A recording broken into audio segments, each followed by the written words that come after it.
This program features live coverage of an African safari and may include animal kills and carcasses. Viewer discretion is advised.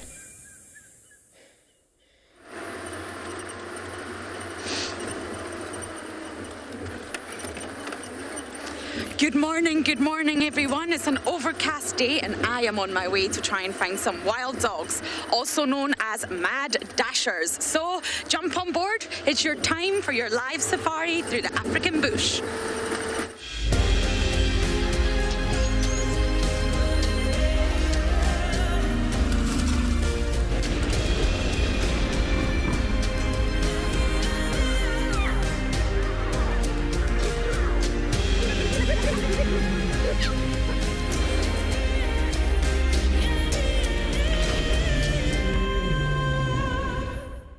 With mad dashers, you have to dash.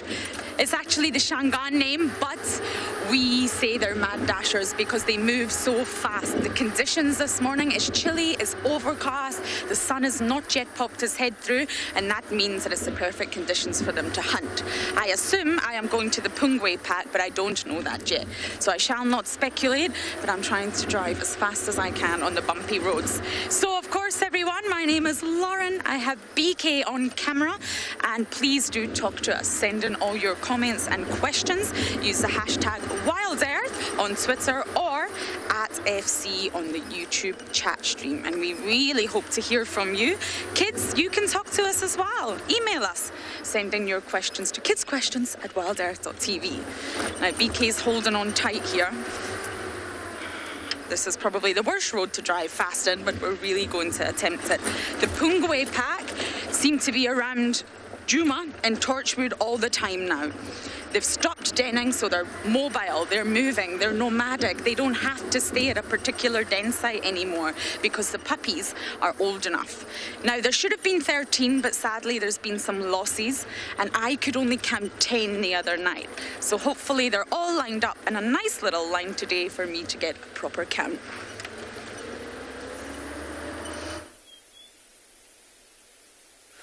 I think these are the same bulls we saw yesterday. The same two bala.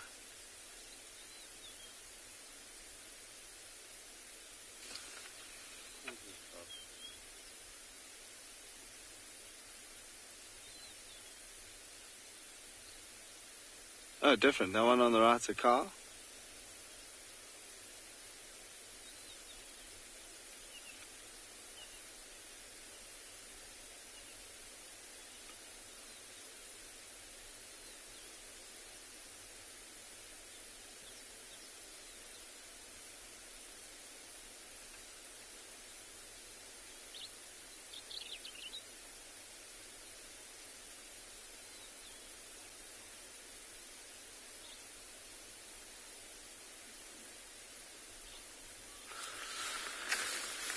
Are we not connected to a call?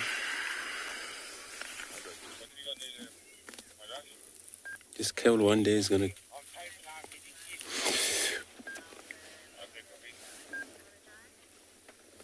Apologize for that, but still a very good morning out here. Juma, beautiful with these bull elephants, which we just find them feeding in this wood.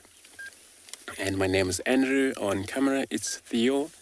And of course, indeed, the morning, it's bringing a lot of funny and a lot of happiness for us. That's why we now sitting here with this beautiful bull elephant. Looks like was just by himself. Looks like it. Since we get here, we haven't heard any of the tree break off from the distance, or could be more. They spread apart sometimes. Could be maybe 50 yards from one another. Remember, they are not territorial animal. So a group of male been seen together as a number of probably 8 to 12 bulls together. Could be more than that. Or alone. They don't have to have been in a herd. They're always happy to associate separately. But also the female that really appreciate having no males in the herd. You can see this round head he's got. Still look healthy animal. These animals, they spend a lot of time feeding, which means a lot of the time that they're standing, almost a whole day feeding. Could be maybe 24 hours feeding.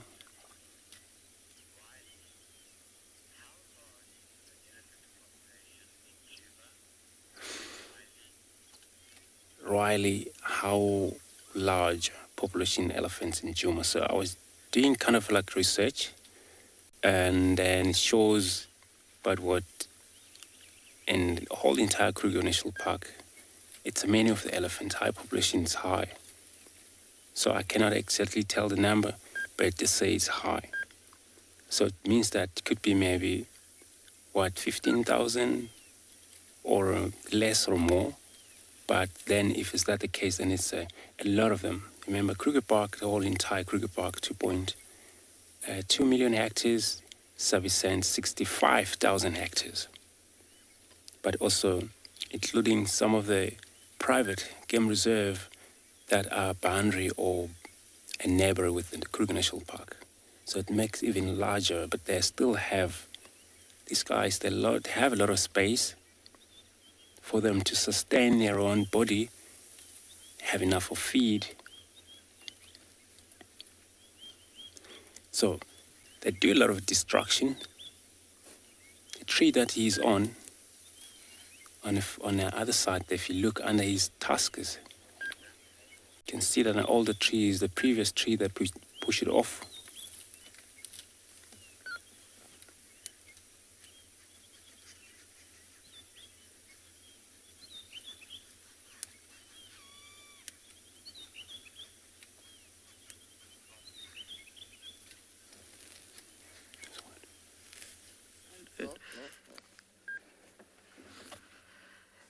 Oh, we did have dogs. They are running. They're very mobile. It's time of day where they're very, very mobile and they're possibly hunting. I'm sitting on the eastern boundary known as Cheetah Cut Line, and they've disappeared, I'm afraid, back into Torchwood. I'm hoping that they sort of spring back out again, but sadly at the moment they have disappeared. I'm trying to listen as well to see if we can hear them. It's a large pack. More puppies than there are adults, though.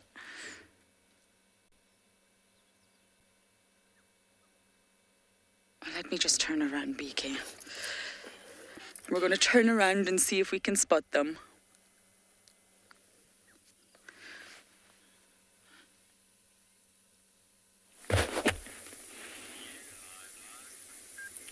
Good morning and welcome to And Beyond Ngala, where we're sitting with a small herd of impalas and a few oxpickers riding on their backs. My name is Marna, and behind the camera with me is Gert. And yeah, very peaceful this morning. We're also still looking for leopard.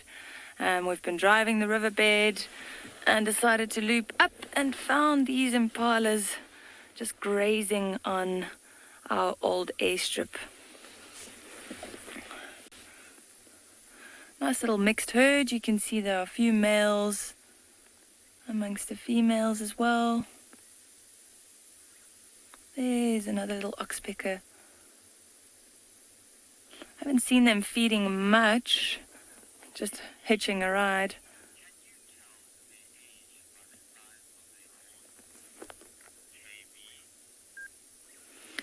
KB, you can indeed. Let's see what we have here. There's, at the moment on screen, we can only see females. I think there were only 2 males with them. The one was about, I'd say, a year old, and then the other one was a full-grown male. But it's pretty tough to see now. There we go. I'd say that's about 2 years old. But maybe if we can get a better view of them later, I'll show you again.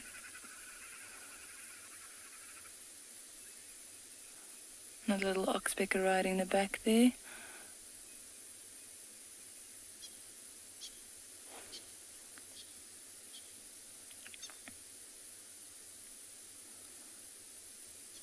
Oh, here are they now? There we go.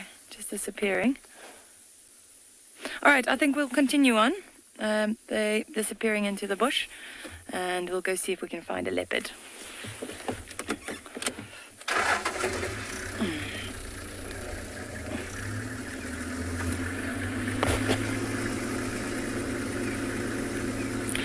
So this is also the area that the lions were in yesterday.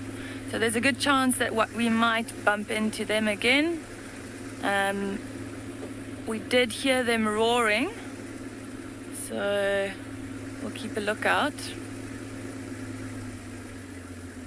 Not far from the riverbed now. You can see there are lots of big trees popping up next to us here, and you can actually start seeing the riverbed now.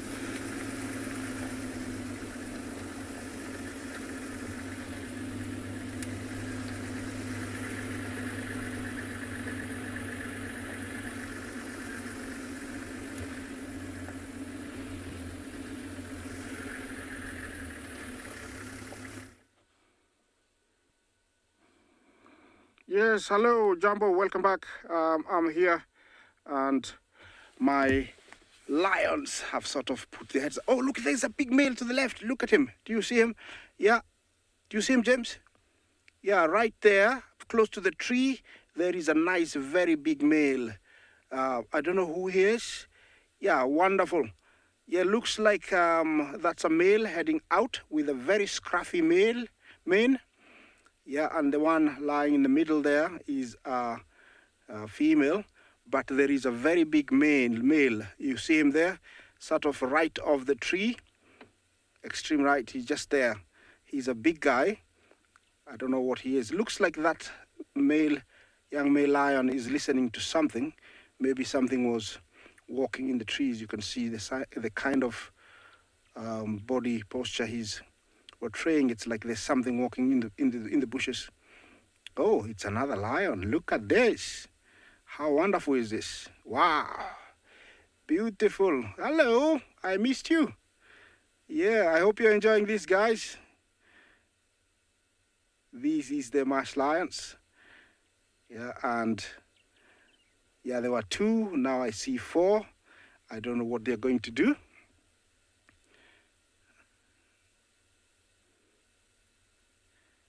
Yeah, that's a fully grown lioness, and she looks beautiful. She hasn't eaten, just lean.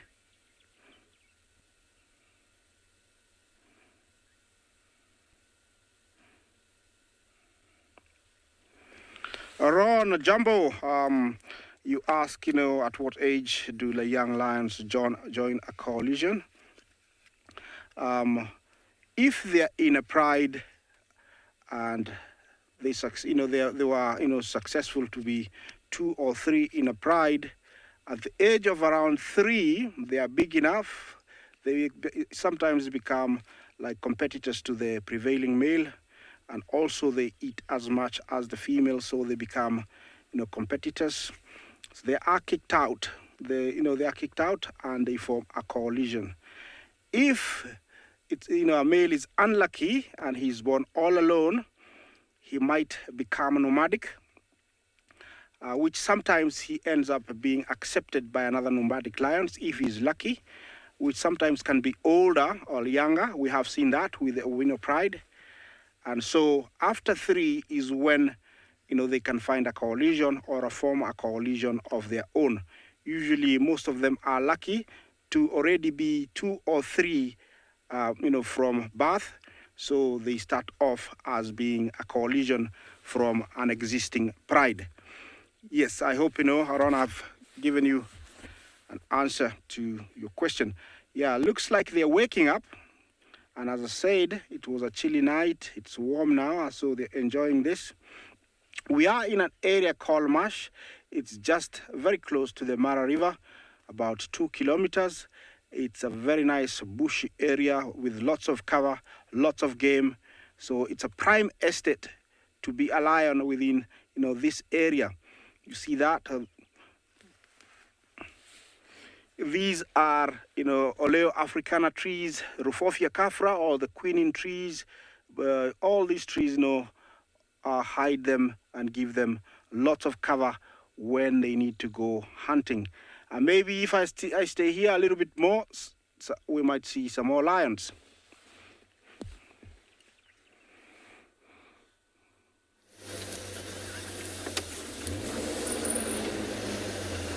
We'll come back to this bull elephant, see what he does.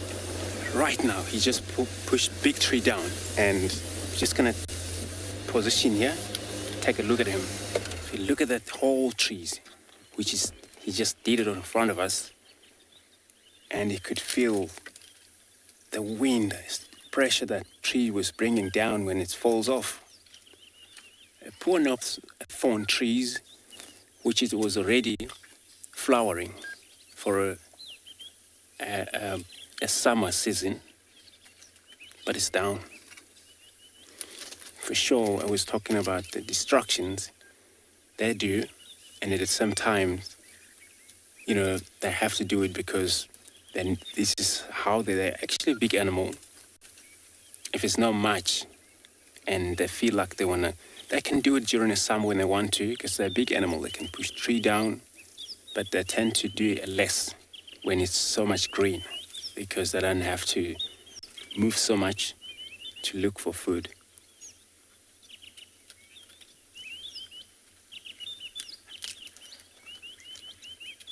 So we're just gonna see how it's gonna end with this tree here.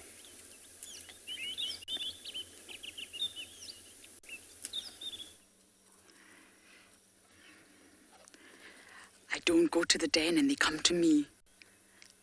Look at this. Good morning, guys. 3 of them all running together. They're following the dogs, I think. Swazi on the right. Not sure if it's Kaikau on the left there. And there's one behind us that I didn't manage to ID. They're all heading into Djuma.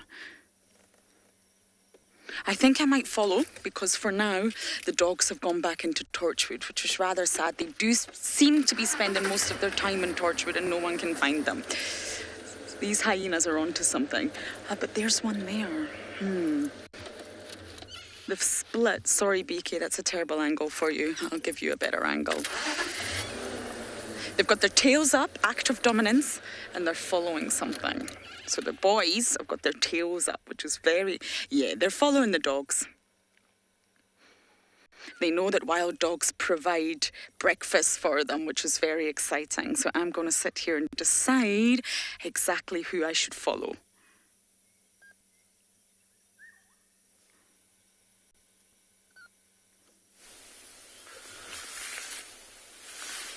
Good morning, everyone, and welcome to and Beyond Phinda Private Game Reserve. My name is Grant, and behind the camera is Craig, and we've come out in search of some cheetah this morning, but along our way we've managed to find these 2 white rhinos. And they're just happily feeding. The wind died off last night at some stage, and I think early this morning these rhinos have gotten up. We saw a spot just a little bit further back where we came from, where I think they were lying down in the sand. You could see the sand was all scuffed up, but it's a nice open area where they would have been able to rest comfortably.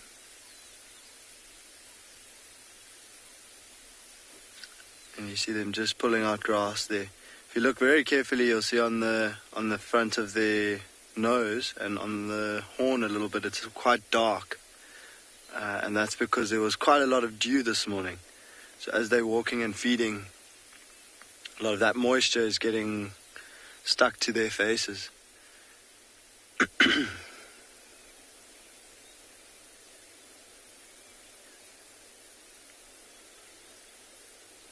it's just really such a beautiful morning. There's lots of birds calling. There's not a breath of wind. It's nice and warm now that the sun has come up. And I think these rhinos are very happy, just like the elephants we saw yesterday that were almost hiding in the thickets, trying to get out of the wind. These rhinos would have been doing much of the same, and actually just almost waiting and biding their time, waiting for the wind to die down before they came out to start feeding.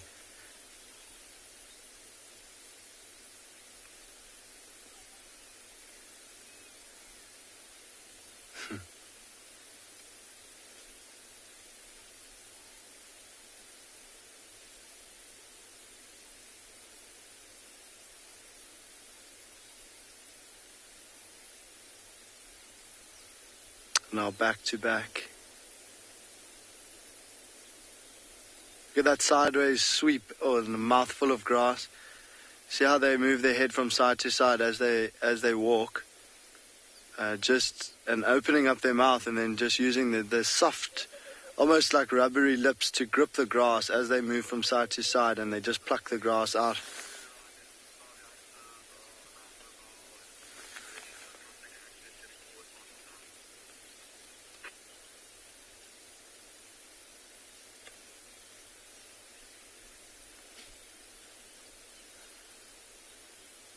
There's a small little bird to just about, do you think? I don't know. Just to above that rhino on the left-hand side. Oh, and it's gone. It's amazing still here with this beautiful elephant. And since he's in that position, looks like he's going to probably start from there. This is a begin of his feed. And he's probably going to make his way around in that tree. For sure, he didn't push that tree to just waste it, but he's going to feed on that. But again, I've seen a lot of that happen. Elephant push tree and then move on. So it means the tree is going to just lie off like that. Some tree don't die just because of being pushed off, and the roots still connect to the soil. And that makes tree to grow again the next season. Or this one you found maybe won't gonna go die now. It's still probably gonna survive for the next 2 or 3 years. See, it's an older tree already. It was a long, tall tree. And this is one of their favorite. It's amazing, see how he does that with his foot. So they were struggling a bit to pull off that, so he used his feet to support the trunk.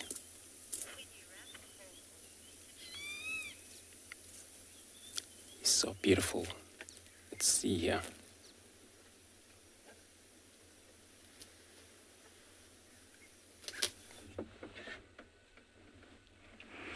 Jumbo, and here I have a very unwell young elephant. From seeing those elephants there that are really healthy. This is a young lone, looks like a female, and she is in great pain. You know, you see that front right leg. She is not putting any weight on it. Look at it, it's very swollen. I don't know what's wrong. Maybe a serious dislocation. That could be it. Just to give you the good news, I have called the authorities and they're on their way, so don't you worry. But this is part of nature. She has been left all by herself, and she is very vulnerable because she's only just about 2 years, and you know, hyenas or lions could prey on him quite easily. She is headed towards the bush. And I think she's smart enough to know that that's where maybe she will be able to survive longer. She might end up catching up with her herd. I don't know how far they are, but you know, there's no elephant anywhere where she is. Yes, I'm gonna wait for her to come.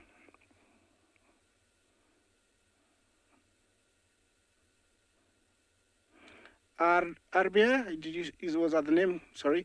But yes, it is very sad. It is very sad indeed. I don't know how it happened, but looks like a dislocation on the ankle. Yeah, the knee is further up. That is the ankle. You can see that she is not putting any weight on that leg at all. So it is very, very painful. And you can imagine the weight of the head.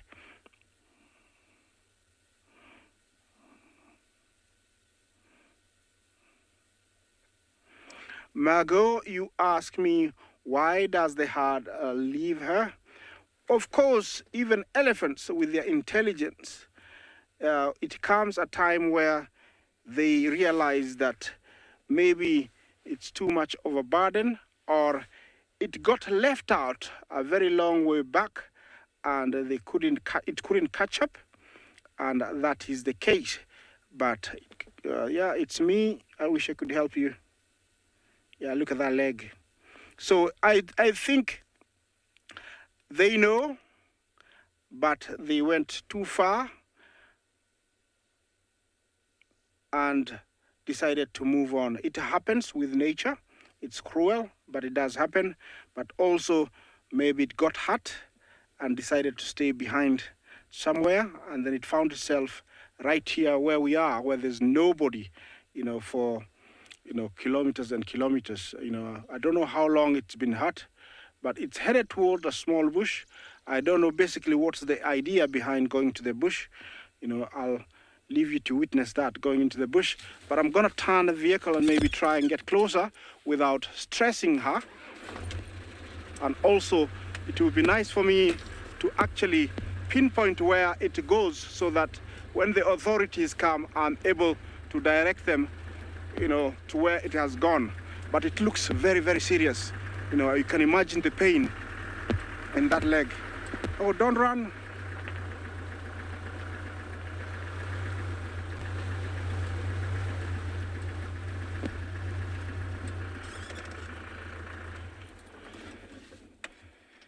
Yes, look at that.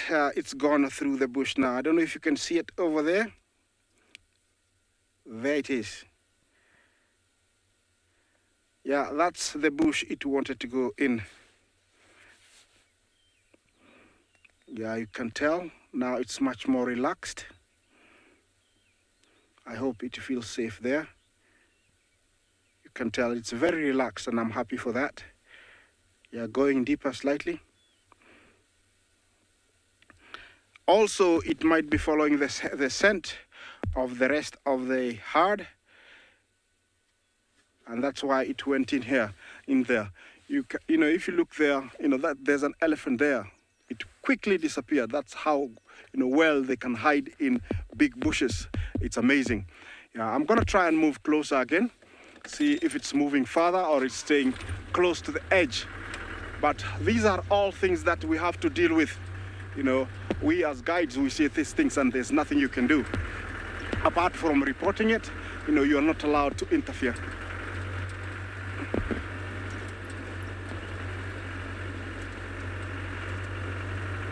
Yeah, let's see if we can see it.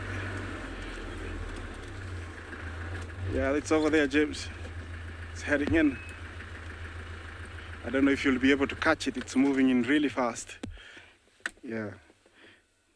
Yeah, it's somewhere in there. That's how quickly they can disappear.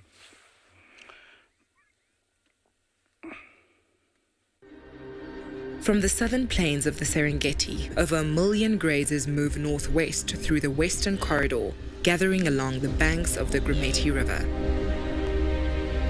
Once the chaos of the rut comes to an end, the herds gallop north once again.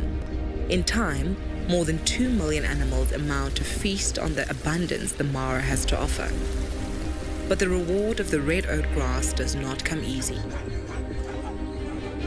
The zebra vanguard is the first on the banks, taking the plunge into the treacherous Mara River in order to reach the untouched long grass plains on the other side. Not only must they face the turbulent waters, but also the crocodiles, gliding through the rapids in anticipation. Then comes the body of the migration, the thundering herds of the white-bearded wildebeest, with their bleats echoing through the landscape while in search for greener pastures. Hunger. So too are the lions of the Mara, who patrol the banks of the river. The risks are known, but the herds are determined. All must make the leap. Some will fall, but for the survivors, the lush greenery that awaits is bountiful. And then, as is nature's way, it comes the time to cross the river again as they continue to follow the life-giving storms and nourishing plains.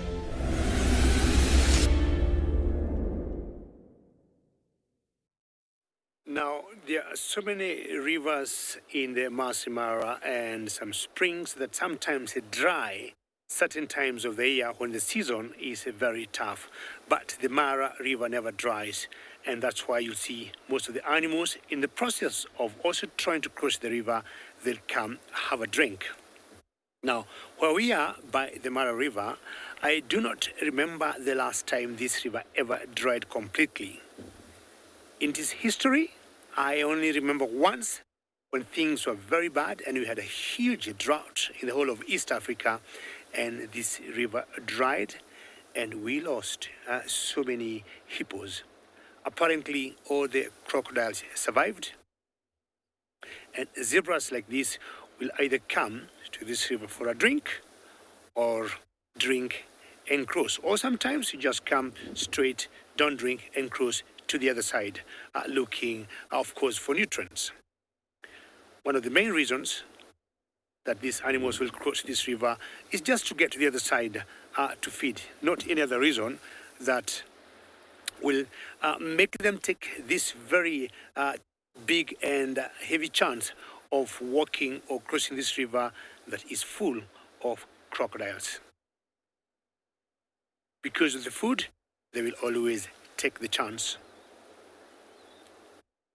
As I said earlier, the zebras were leading, and this particular one, or this particular two, have been leading the herds because behind them are other zebras and wildebeest, but these two here are very determined, and they're giving me lots of joy that they're encouraging the others.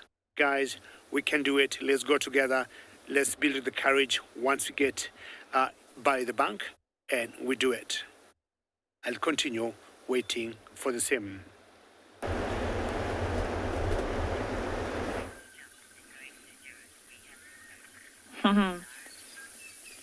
And welcome back to Ngala. We're back in the riverbed, and we have found a nice big troop of baboons just sunning themselves on the side of the bank here.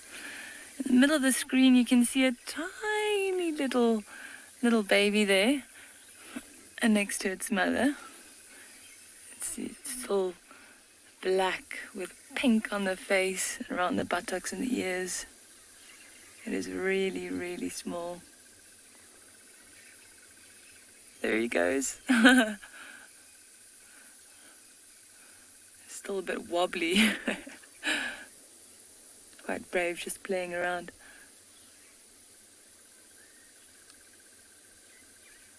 There are quite a few youngsters in this troop, and you'll often find them around the riverbed. So they normally roost in these big trees behind them at night, and then in the mornings they'll come down and they'll start feeding along the riverbed.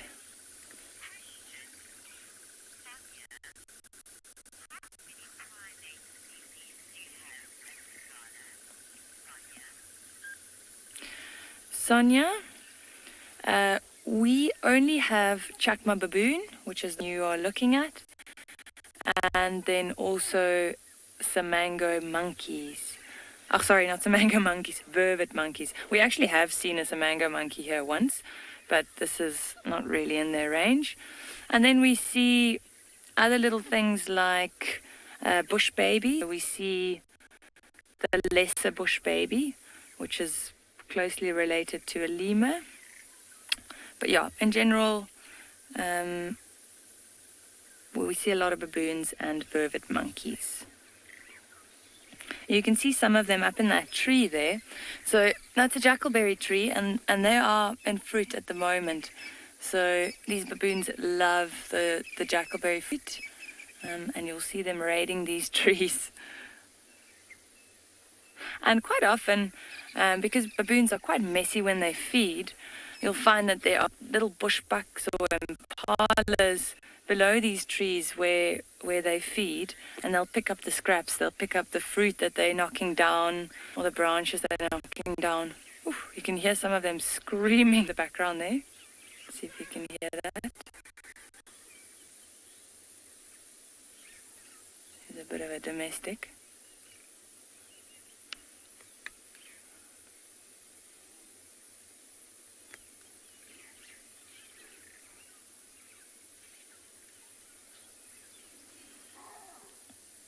There we go.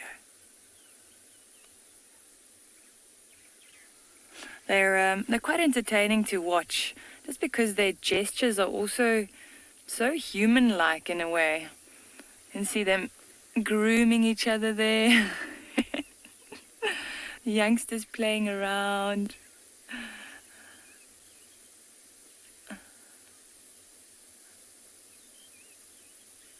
And this also helps to strengthen their social bonds when they groom each other like this.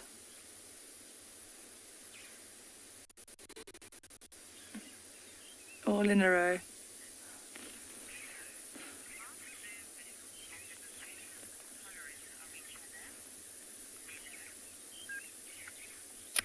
Nilo, I'd say the baboons are more dominant. They're a lot bigger. So usually when the baboons and the vervets are in the same area, the vervets will move off. So we see that around camp, where we do have some vervet monkeys, but when the baboons come in, the vervets kind of disappear. So yeah, they're a lot bigger and stronger, so the vervets try and stay out of their way. I do, especially around a camp, you know, I definitely do prefer vervet monkey. Baboons can be quite destructive. And a big male baboon, they're quite large. And maybe you've seen a baboon before, you might have seen them yawning. They've got massive, massive canines. They're omnivores, so, you know, they, like I mentioned, they'll eat fruit, like the fruit of that jackalberry tree where we saw some of them feeding earlier. But they'll eat grass shoots as well. They'll eat insects, and they'll also eat small antelopes, hares, things like that. So they do eat meat as well.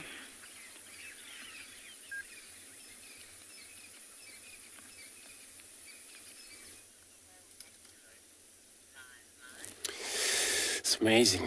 Jackalberry, there's monkeys, baboons. They love fruits from that tree. But jackalberry elephants also feed on jackalberry as well. The tree itself. But what we see here, this is also feeding. So it looks like everybody's busy feeding this morning. So, but this is not thorn. But it's still a tree that is feeding on. So it looks like he's going around a circle, that tree. Last time he was on the other side, but now he's going around. Basically, he's pulling off these thin branches.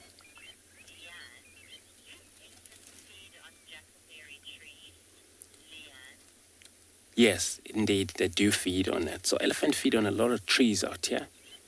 And all trees, including these plants, but nearly 150 different species found in this area, and it's all elephants' favorite. But this is a north thorn this morning. So I'm going to reposition. Looks like we're losing a visual of him, but we're just going to go around just to get a good look at him.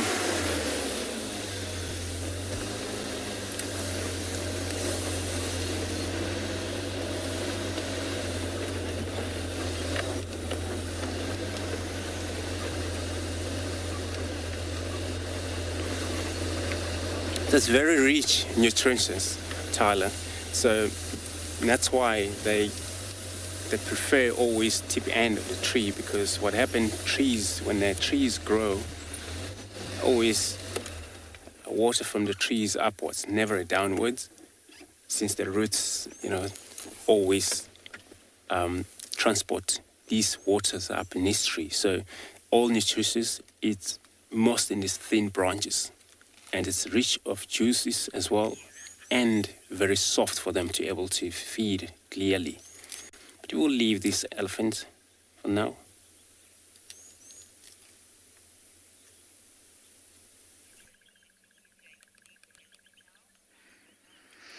Well, we didn't manage to have any luck with the dogs, but look what we have found. Tandy. Now, I do have my glasses on today, everyone. It's Tandy. Oh, there was mass confusion yesterday. Oh, BK, we need to move. Tandy's not an easy cat to keep up with. But believe it or not, it was thought that she left her cub at Chelapan yesterday, and this is Chelapan. So it makes sense that to come here and look, and of course we've spotted Tandy herself. I don't see cub, but it makes sense that she's came back to this area if that's where she left them. Which means she's not fed since yesterday, or at least not fed on something large, sorry. She's concentrating on something. Oh, she's talking. It's obviously something small. I can see something, yep. There's something moving. It's either a scrub here or a bird.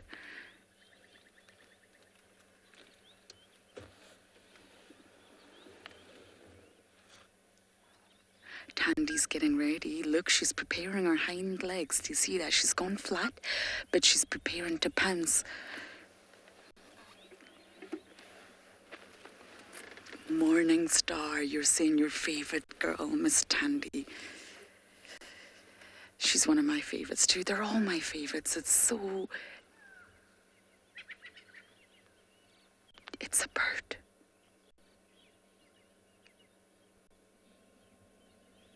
I can't see the bird, even although I have got my glasses on.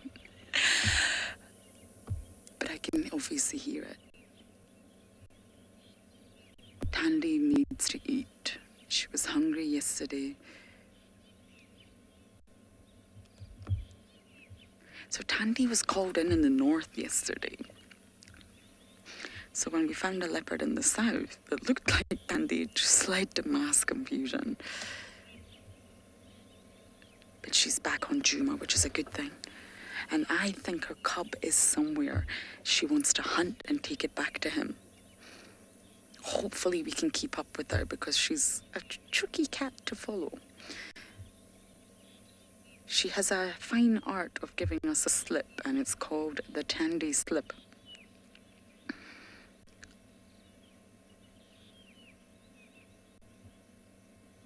The bird's back on the ground. I can just see it moving behind the branches. Come on, Tandy girl, you got this.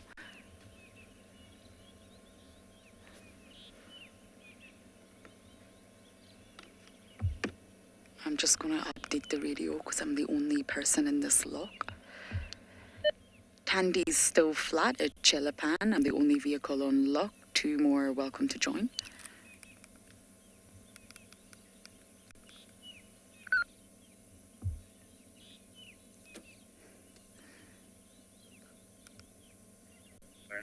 It's Greg from Zinger. Did you say cheetah path? Sorry, Rebecca, one more time with that. I got distracted by the radio. Chelapan, yeah, Chela area. 2 James Road, Chelapan.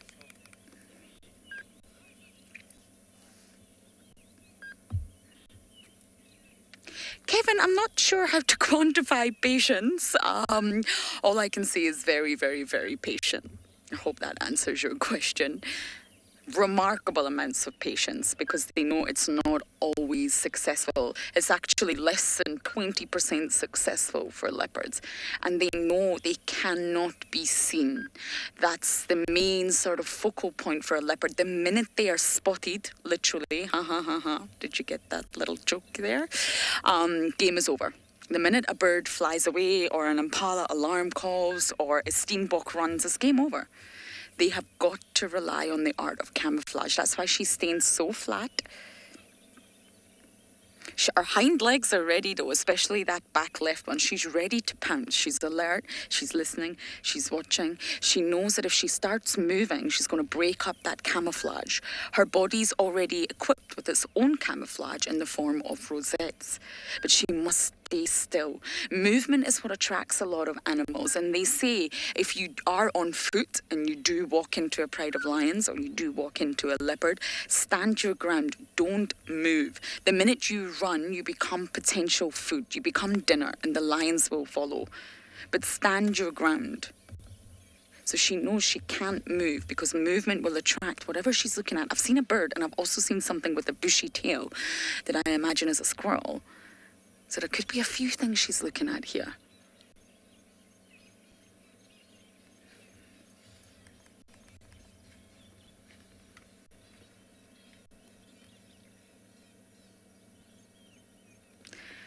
Sorry, stations, I am live, but the location is Chelapan, just off Pangolin Track and Twin Dams Road. Okay, hopefully Miss Tandy doesn't fall asleep on us here and she actually pounces. Copy, you're welcome to join. So fingers crossed Miss Tandy gets breakfast here.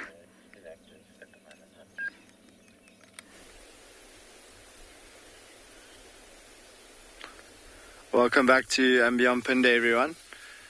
And we have found 2 sleeping cheetah. So we set off this morning in search of a female cheetah with 2 youngsters. But for now, instead, we've managed to find these 2 young males, and they are fast asleep. I think they might be feeling the cold a little bit from last night. And so now, as the sun has come up, it was really, really cold on our way here this morning. But as the sun is starting to get higher, it's starting to get really warm. And I think it's just hitting the spot for these males at the moment. If you look at the one that we've just gone on to now, on his neck and on the ridge of his back, in between his shoulders, you might see there's a little bit of slightly longer tufts of fur on the shoulders. And that's an indication to us that these are quite young males. We know these male cheetah quite well.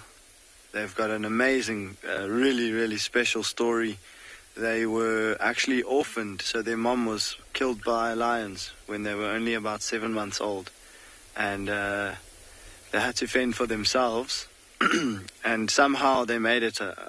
It seemed to have coincided with when the impalas had given birth to lambs, so there were lots of small impalas running around, and I think they were able to catch some of those and catch some scrub hares, and somehow they made it to adulthood, and now they're getting close to 2.5 years old now, and they have started to establish their own territory and looking for females to reproduce with.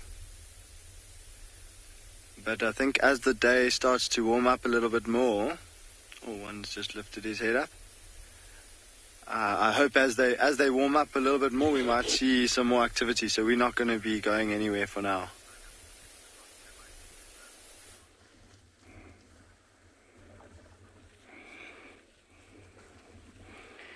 Yeah, I have elephants just a hands away from me. They are drinking very comfortably. The closest one here was the female, the matriarch. That's another female standing in front of the car. They're all very comfortable with everything. There seem to be no worries. Yeah, this is amazing. I hope I know you're seeing this and you're enjoying these one nice, beautiful, big herd. They're about how many? 1, 2, 3, 4, 5, 6, 7. About 13 of them. And there's some more coming. Yeah, they've just quenched their thirst. And they're moving on. Lots of young ones amongst the herd. Yeah, we've had a baby boom this year of elephants. And it's really, really nice. Look at all these young ones.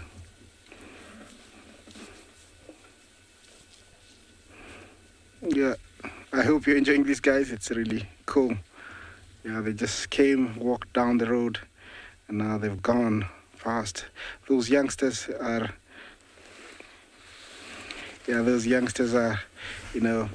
were sizing me up. Yeah, they've, actually I let them walk towards me and they got comfortable. Then they had to give way, and because I stood my ground, that's sometimes what you should do. When animals, you don't go to animals, you let them come to you, and then they respect you, they go around, and exactly that's what they did. She is a matriarch, very experienced. She took them really quietly and comfortably around me without any panic. And I was, that was really cool. I hope, you enjoyed it. This is one, last one. Oh, there's another big heart coming. We'll show you that shortly. Look at that, he's enjoying the drink.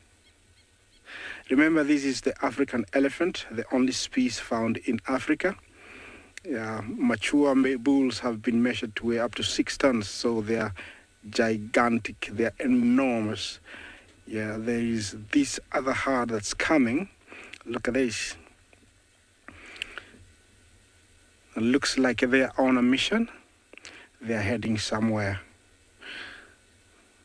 These ones are not eating or even picking anything. They're just on something. They have to get there. Maybe they're going for breakfast. A nice tree has fruited and they have to get there maybe. Yeah. When you see them moving like this, elephants communicate with very low frequencies, which we cannot hear. And usually when, they do this, they have communicated and they are heading somewhere. Remember, this is live. It's coming from the Masai Mara. You can talk to us. Continue talking to us on hashtag CGTN, hashtag World Earth, question, comments. Yeah, very welcome. Look at this, guys. This is real. This is happening.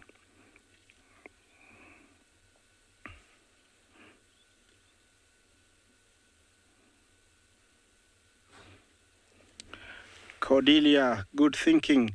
You asked me, could it be, part of that little guy we saw with the hot leg? It could be. Yeah, it could be because they have lots of young ones. It could be, and they're actually headed in that direction. So I hope maybe they are communicating with the low frequencies and they're headed there. It would be nice to follow up in the next coming days and to see if there's a reunion and also to catch up with them together. Yeah, this is cool, guys. They're coming right in front of the vehicle. Yeah, this is only about,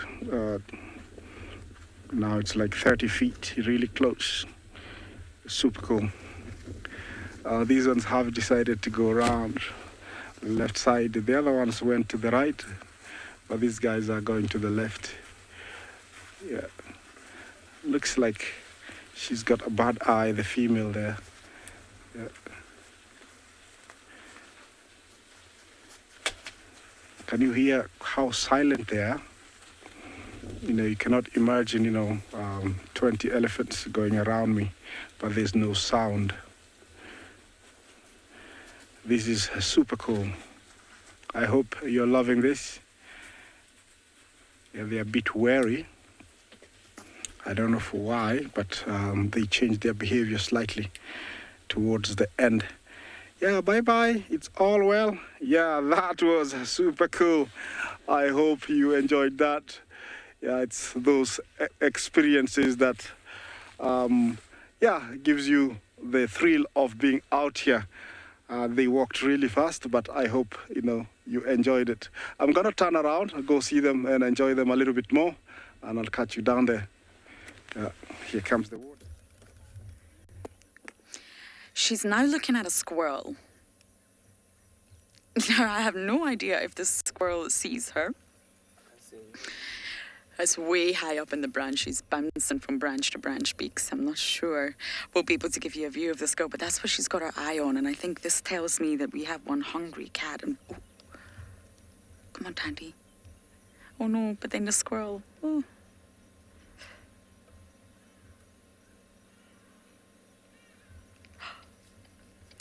The squirrel squirrel's at the top of the tree now, PK. Right at the top. Candy, I think you might have set your sights too high here, literally. She's on the move, tail up, which means we have to move because, as I mentioned, she's not an easy cat to follow. I think she's really, really hungry this morning and looking to find two mouths, not just hers, but also her son. So hopefully we can keep up with our queen.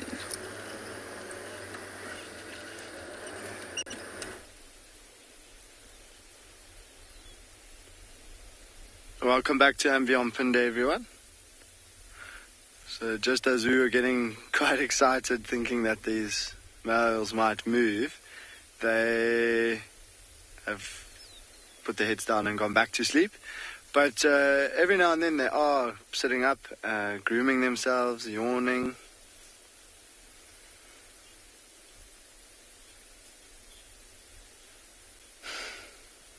How do you tell the difference between leopard and cheetah, Old Faithful? So there are a number of ways to tell the difference. So looking at these cheetah that we have in front of us here, I'll point out a few things that indicate to us that they are cheetah. So with them lying flat like this, the biggest thing is those circular spots, which are solid black spots. A leopard has actually got open rosettes. They're described as rosettes, so they are circular in shape, but they are open. So, and sometimes having a solid black spot in between.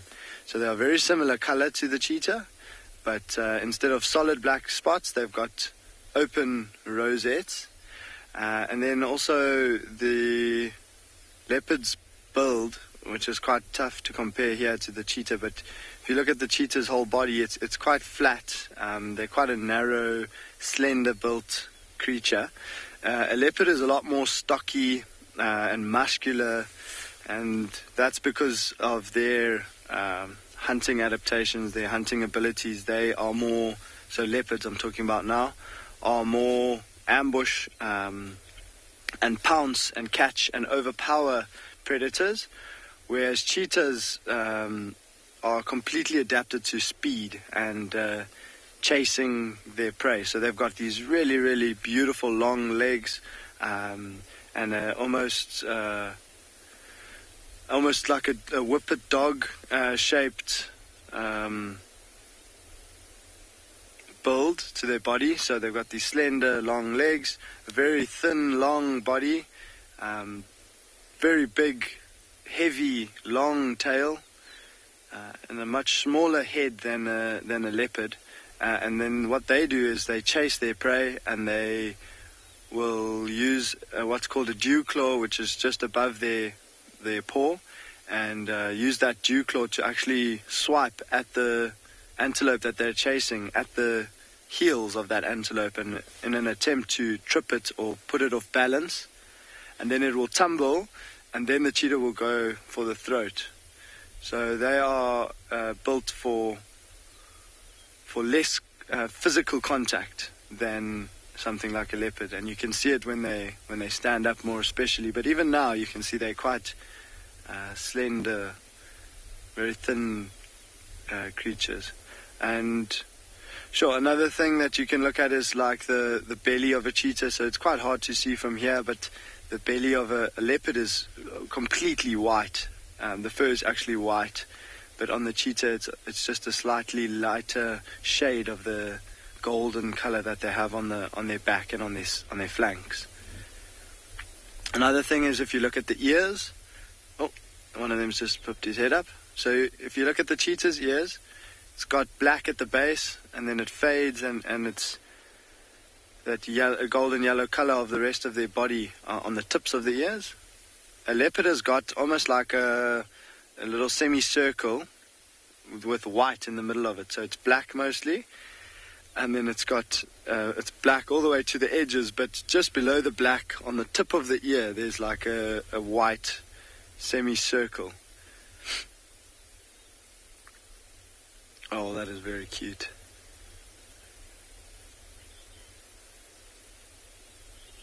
And a yawn.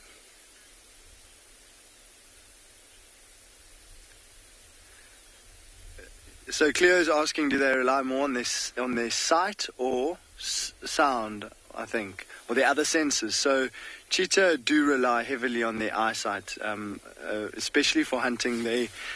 What these males were doing actually when we first got here is they were scanning. We've got an incredible view in front of us, and they've got a bit of a height advantage here, and so they've been scanning down into the valley below us, and they have got phenomenal eyesight, and they've been looking, I assume, for hunting opportunities because their tummies are looking quite empty. And so what they'll do is they'll try to spot some animals moving into an area where they think they might have an opportunity to hunt. So where they've got cover, where they will be able to get close enough before they start sprinting. So I'd say the main one is eyesight. But then also what happens is sometimes when they're off patrolling territory, if that's their current focus, but they are still maybe hungry, they will of course be looking for hunting opportunities. And sometimes when they're walking in a slightly thicker area, they will pick up on sounds and even smells of, this is so cute, sounds and smells of potential prey. So I'd say their preference would be eyesight, but they certainly can use their other senses to detect prey, and also to detect danger.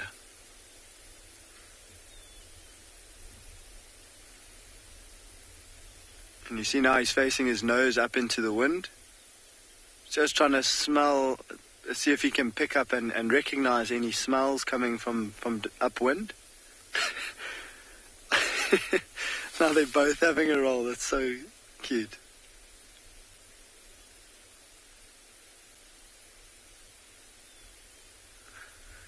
So these are the signs that we were talking about earlier. Oh, look, he's got a big gash on his elbow, or on the back of his leg there.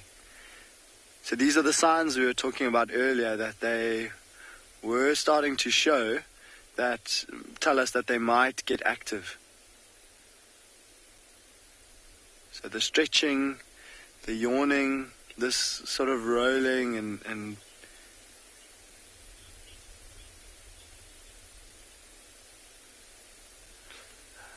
so how big is their territory in Pinde? Rick is asking.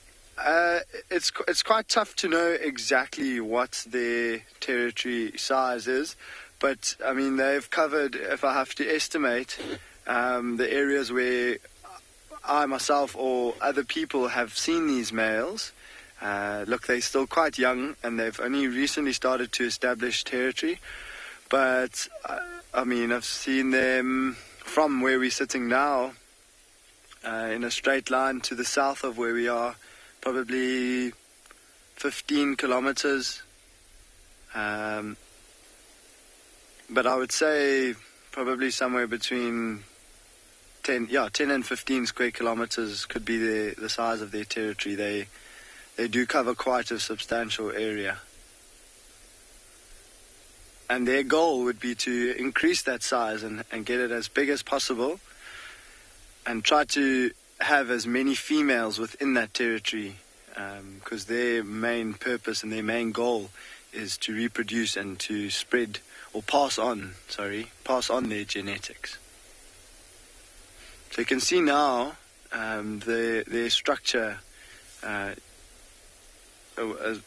in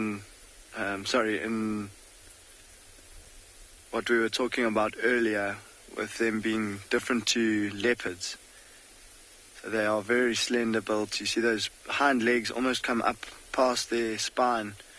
So they've got really, really long legs and a long sort of torso section. Their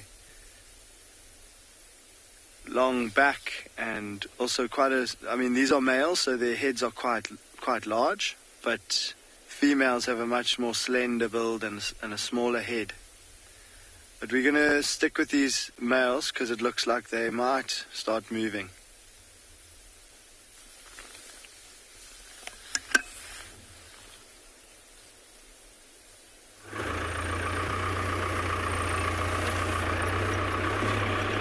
Good morning, everyone. I hope you all slept well. It is a lovely day here in Tswalu Kalahari. We just had a really interesting sighting. We were looking at some eland running away from us, as they normally do. And all of a sudden, while they were running, we had the pride popping out and starting to chase them. By the way, my name is Moritz. Good morning. I've got David behind the camera with me. So, a perfect start to the morning. Always good when you have, you're just getting the sleeps out of your... This one is going to maybe...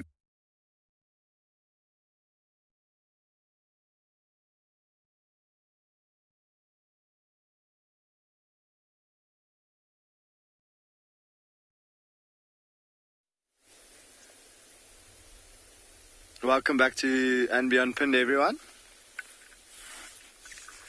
So just as we hoped, these cheetah have started to move, and look what they're doing. They're putting their heads down right into that long grass, and they're actually smelling very intensely. Now it's interesting because they've been lying here for quite a while. But this is the start of what they tend to do when they mark their territory. So they're smelling there, trying to just understand all the smells. Perhaps another cheetah has urinated there. You see he's got his mouth open. He's using the Jacobson's organ in the roof of his mouth. And so smelling through his nose, but also breathing, inhaling through his mouth. And he's actually tasting that smell. And it gives him a better idea of exactly which cheetah was there, if it was male or female, if it was a female, if it was perhaps coming into estrus, if it was a male, if it was a dominant male. So it does look like they are going to start moving, getting a little bit more active, so we're going to be sticking with them.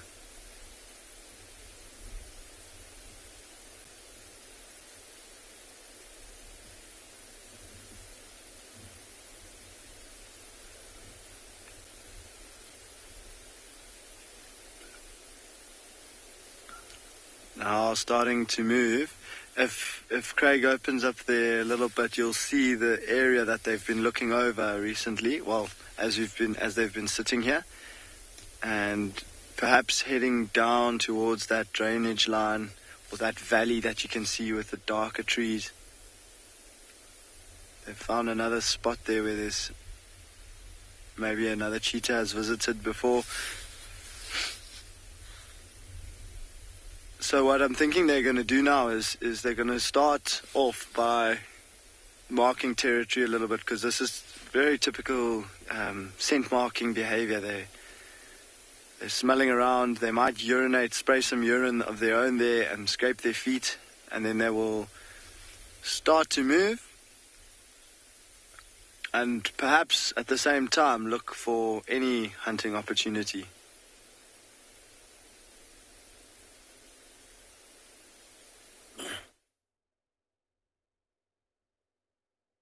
Good luck to the cheetahs, and it's always wonderful when you see cheetah cubs, making it, especially when they lose their mother. Here in the Masai Mara is one place that I've seen the largest coalition of male cheetahs. We got what we call the 5 musketeers. Sometimes we'll call them Tano Bora. Now, I've remained in the same position by the Mara River. My wildebeest came so close to the river, and a hippopotamus just came out of the water, splashed water, and they thought maybe it could be a crocodile, and they all made a big U-turn and went back to those bushes you see there. But I'm very convinced they'll come, because the other side of the Mara River, that we call the Great Mara, most of them have been there, and I think they have exhausted all what they had to eat in that particular area. And either way, they need to head back south towards Serengeti National Park in Tanzania, where they will be giving birth early next year. Our crocodile keeps changing positions, but he has not really come out of the water. I do not know why. But if you look carefully, it looks pretty sunny, bright light. And should just come out, climb slowly, and get a bit of sun. Look at the ears, look at the eye, open very slightly. You can see the mouth is shut, but you look at the snout, you can see one of the tooth is out, and you can see how he's being moved a little bit, and maybe listen some lullabies of the Mara River as he's taking a snooze. Well, I'm going to wait here and see if these wildebeests and the zebras will come back.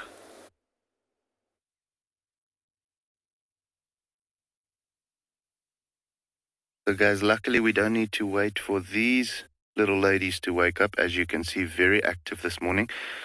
We are actually, I wish we could get that now. They're playing and they're doing, so I'm going to start the vehicle, I'm going to move with them. This is the 3 females that was with the mom and the little ones from yesterday morning. But definitely hungry. They are also, I do think that mom with the 3 cubs are around here somewhere, because they just missed, as I said, when we just started the drive, we came over this dune and we saw some eland running, and we had all of a sudden these lions popping out and just chasing them, which was quite cool. Very quick sighting though, but they do look like they are hungry. They might want to hunt. However, also now after they've missed, it seems like they are calling for someone the whole time. And you can see now here, these guys are actually starting to pick up. So look at that. Oh my word. So let's just get to where they seem to be going and see what is in store for us. It might be that the other female actually made a kill now and she's calling them back to come and join her or something like that. We don't know. We'll have to see. But it was a great surprise this morning. And it just shows you how far these lions walk during the night. We left them last night or yesterday morning way in the north at a waterhole. And this morning they are absolutely, almost on our southern boundary. So these Kalahari lions can really clock it when they need to. Let's go around and then we'll see. Maybe we get a better visual of them. Sorry guys, it's a little bit bumpy.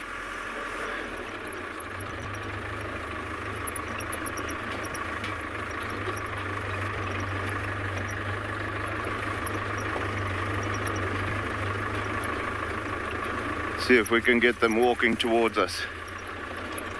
But really on a mission.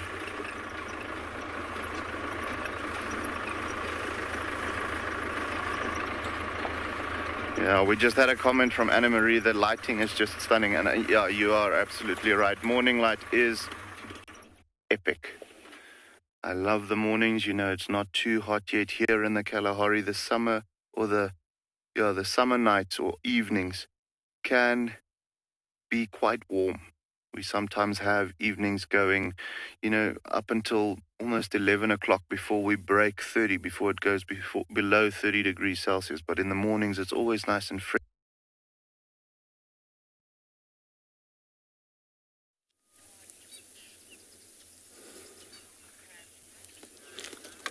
Beautiful.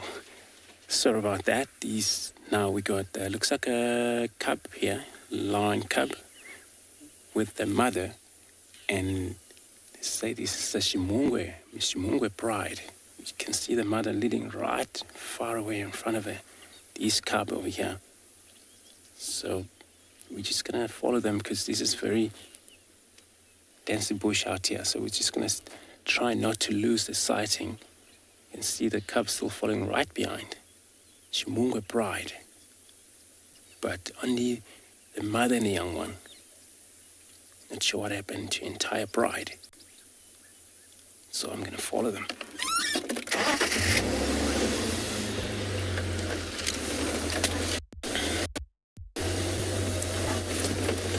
Pushed too much on hunting this morning. Still very good. I mean, very good condition. Day like this. Cat's still interested on hunting. But when we get to the time where it's going to be very warm day, this is where they're going to settle down and shade, especially lion. And we'll talk about lions. One of these animals that don't really like to move too much when it's a hot day. So, you know, we're just going to try keep with this female here, see how far she goes.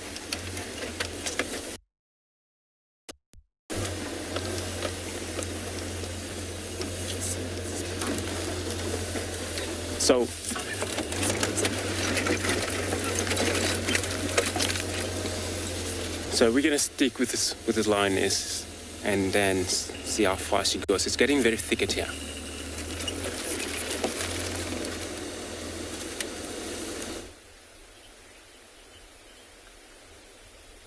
Welcome back.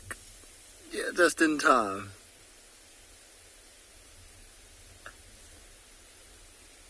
Yeah, so these cheetah have just started a little bit of a game here.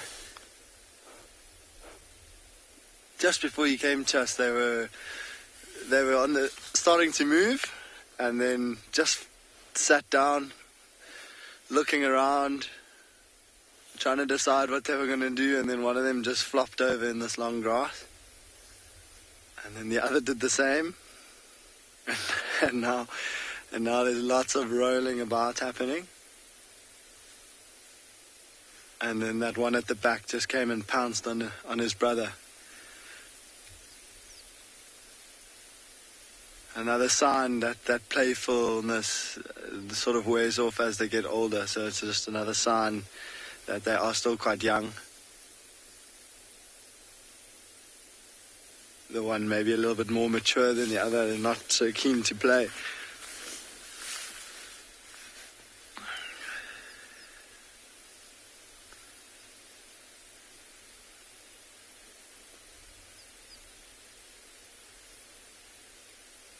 And it's awesome when they sit up every now and then like that. And then lie down again and they just disappear into the grass.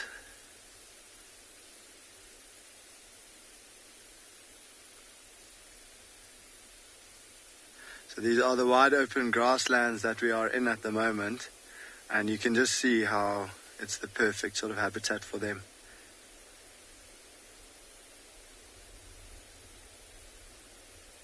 In terms of camouflage, they blend in so well. There's this long grass which offers them really, really good cover. The only problem, of course, with it is that it makes quite a lot of noise.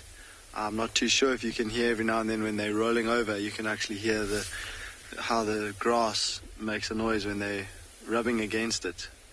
So predators actually moving through long grass like this do make quite a bit of noise. So they have to find a sort of game trail that goes through the grassland and use that so that they're not standing on dried grass, they're actually standing on an open patch of soil. They will make less noise like that. And there are a number of those open game trails. These cheetah just have to wait for an opportunity to have some prey on or close to that game trail.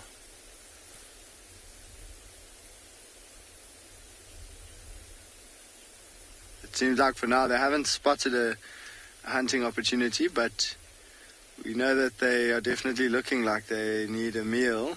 So if it's a territorial patrol that they start doing or if they start hunting, we are going to stick with them. We've managed to keep up with Miss Tandy. It's not been easy, but then it never is. And you can see that she looks a little bit sleepy here. And there's impala not too far ahead. So I think she's a little bit interested in the impala, but it's going to take some effort. So she's probably just resting, recuperating those sort of energy levels. And I think she is really, really hungry. She doesn't look like she's had a meal. Yes, what is And I am going to have to keep my radio on, I'm afraid. I'm the only one that's managed to keep up with her, and there's other vehicles that want to come in and see her. And I really think the cub is not too far away, so hopefully we can keep up with Tandy, at least for the duration of this morning's drive. I'd love to catch up with their little cub again. It'd be good to get his scat too. It would be good to watch him do a poo and then collect it, as bizarre as that sounds. We send it off to an organisation called Panthera, and they're able to use the DNA that they already have to see who the father is. We clearly know who the mother is. So they have some of the male's scat DNA, and they'll be able to see whether it's them or not. Now, if it's none of the males that we know, then I think we can pinpoint that it would be Mowati. I believe he's the only male whose scat we don't have in the area. So if it's not Tingana, it's not Quarantine, it's not Hukamuri, then your best bet at this stage is Mowati, which is who I personally believe the father is, just judging by appearance. Once you spend more time with leopards, you can really see their parents in them. Mistakes can be made, of course, but you really can sort of see where they come from.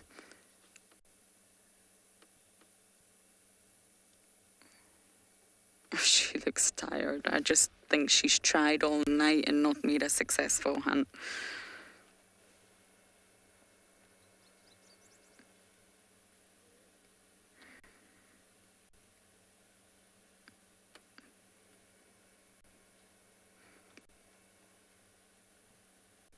You see, her ears are twitching. She's listening.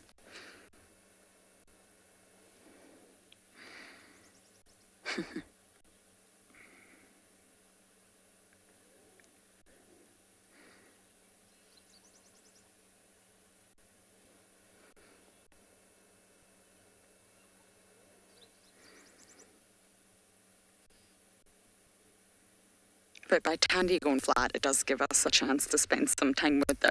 And we're on a road called Ingwe Alley, which is great because Ingwe means leopard, so we actually have an Ingwe on Ingwe Alley. Love it when that happens.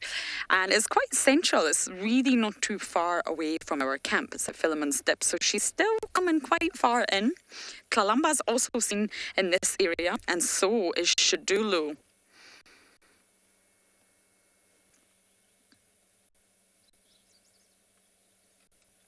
So I wonder if this is sort of an area where the territorial boundaries as it stands meet.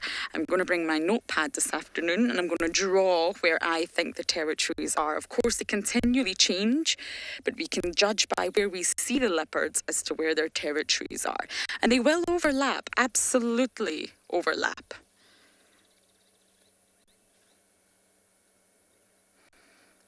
And they'll push back and forth. So let's just use Ingwe Alley as an example. Good luck with Tandy. Tandy may come to Ingwe Alley and scent mark furiously, and leopards communicate via chemical signals. So then Shadulu might come in the next day and smell that Tandy's been here and it's very, very fresh, so then she won't cross that. But if she comes the next again week and there's no fresh scent of Tandy, then she'll push, she'll keep continuing sort of east, if you like, to see how far she can go until she meets resistance. Resistance in the form of chemical scent.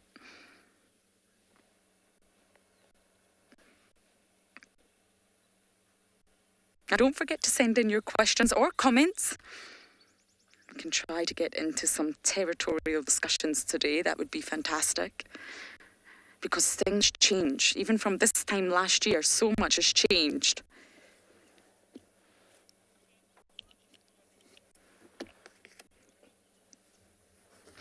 Krista, no, it's not just urine. They actually communicate in many different ways, including urine, which contains marking fluid, and there's chemicals within their feces, and also there is chemicals in the sebaceous glands in their cheeks.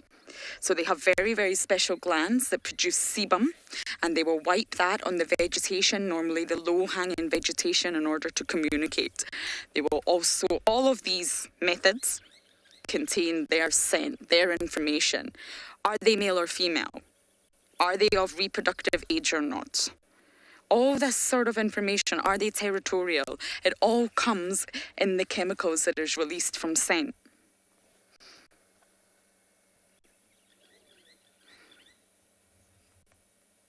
And I'm sure there's a lot more sort of information that humans won't understand either.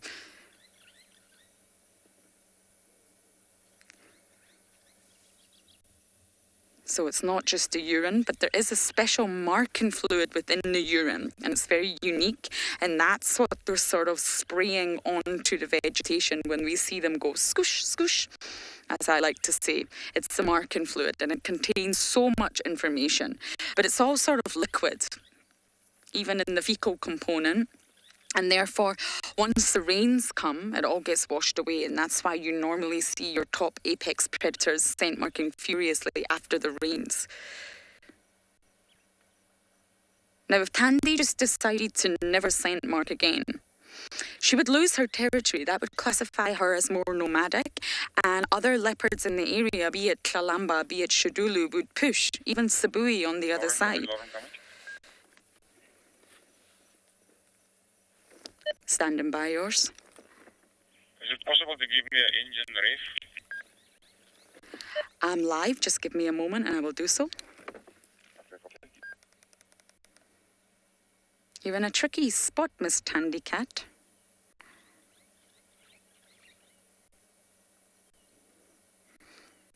She obviously feels like she doesn't have enough energy to hunt right now.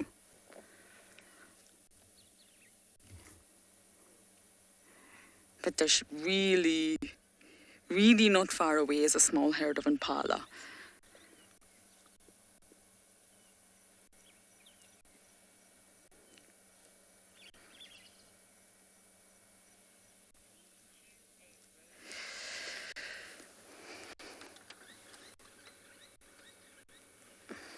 So, of course, there's a very complex dynamic between predators and prey out here in the wild. And predators do hunt. And it's not easy to watch, but their fundamental role in the ecosystem is to control the levels of prey, control the population. So let's go and learn a little bit more about that. Following the rains, millions of zebra, wildebeest, and Thompson's gazelle stream out of the Serengeti and into the Masai Mara. Scaled and tawny predators alike lurk as the herds prepare to take the plunge into the Mara River. The desire for greener pastures is overwhelming, pushing the herds to cross, determined no matter the danger. For some, determination is not enough.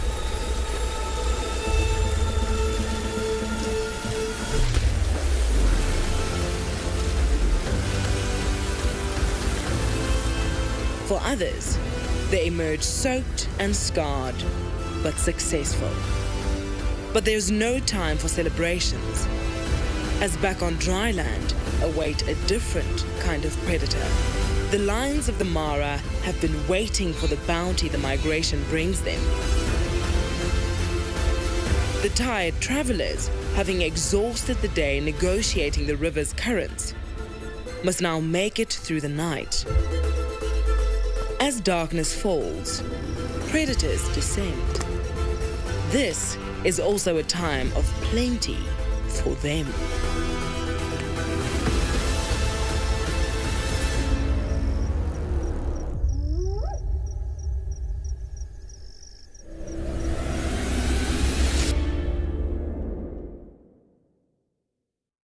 In the Masai Mara and Serengeti National Park in Tanzania ecosystems, the two main rivers, this one here, the Mara River, and another one called Grumeti River.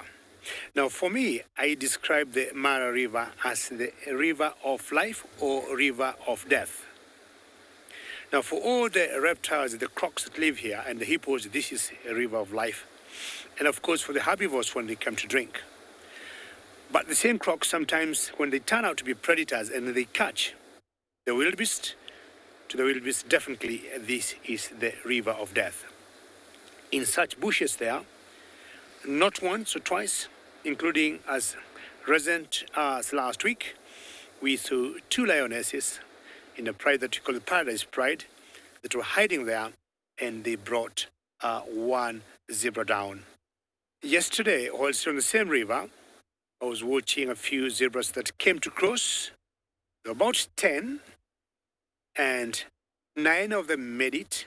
And the last one, the 9th, was a baby. But the 10th one, which was an adult, went crossing at the wrong place. And because of the so many rocks in the water, I think she panicked.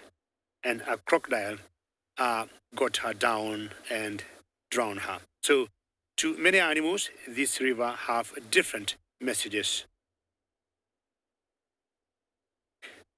The wildebeest we had here and the zebras have pulled back a little bit, where you see those cars, and they're also waiting just like me to see if they're going to return close to the river, and definitely they will, and possibly cross. Welcome back to Ambient Pinde, everyone. And we are still with these 2 cheetah, and we have quite an amazing sighting right now. They are zigzagging all over the place, and we're starting to think maybe they're on the scent of a female. As far as we know, there haven't been other males through here, but there have been some females. So, yeah, maybe they're trying to follow the scent of a female. We keep trying to loop ahead of them to get this sort of shot of them walking straight towards us, but they literally keep changing directions in a zigzag sort of pattern. So it's been quite interesting for us and quite a challenge, but they seem to have settled down for now, and they're both looking in the same direction, down into the valley. And by sitting still like this, they're able to pick up on movement or detect movement much easier than when they're moving. So they'll sit, they'll pause like this and listen and smell and just look and try and see if any of their senses alert them to either a hunting opportunity or danger or whatever they may be looking for.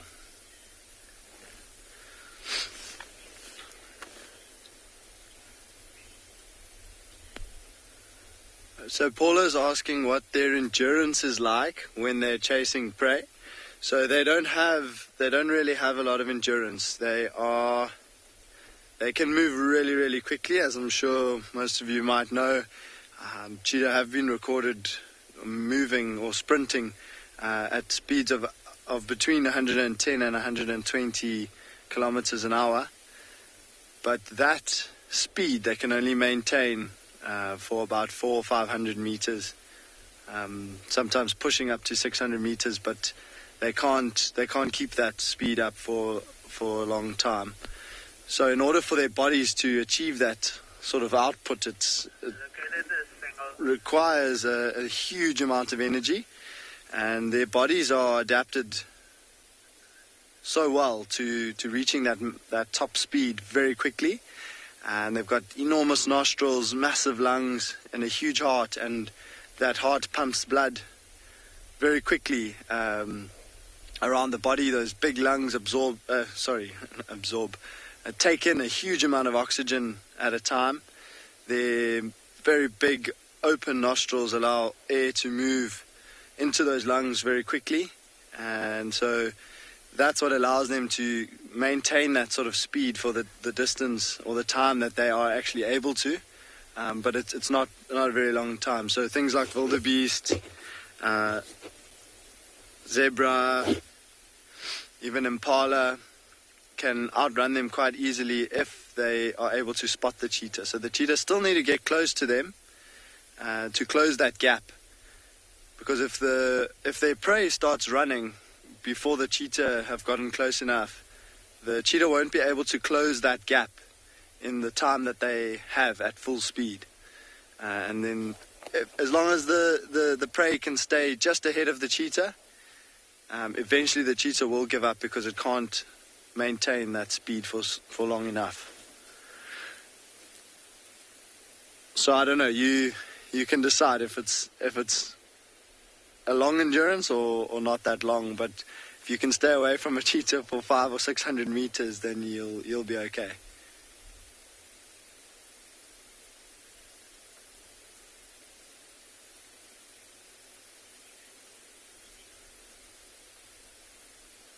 We're just going to stick with these males because they're moving and then resting and looking for any opportunity. So yeah, we'll just see what they do.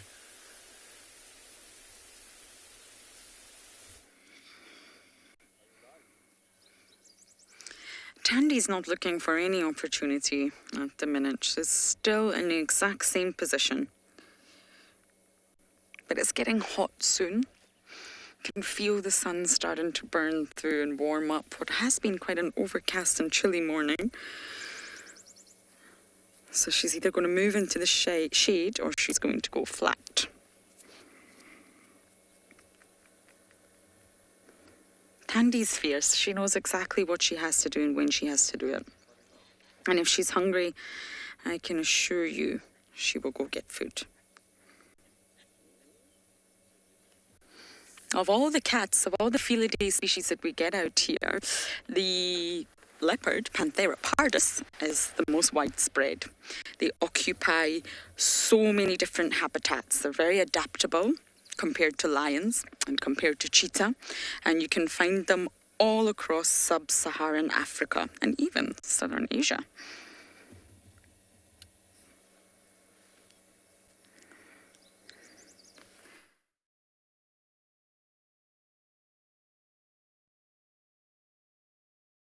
Alrighty guys, we've been following these lions again. It seems like they've given up on the prospect of hunting, but still very active. You can see the three little ones are busy suckling a little bit. You know, they've been talking to mom the whole time now, asking her to lie down. Finally, she's done so. We're just in the shade of one of the rocky outcrops in the area. So there's a slight possibility that they might spend the day here. We'll have to see.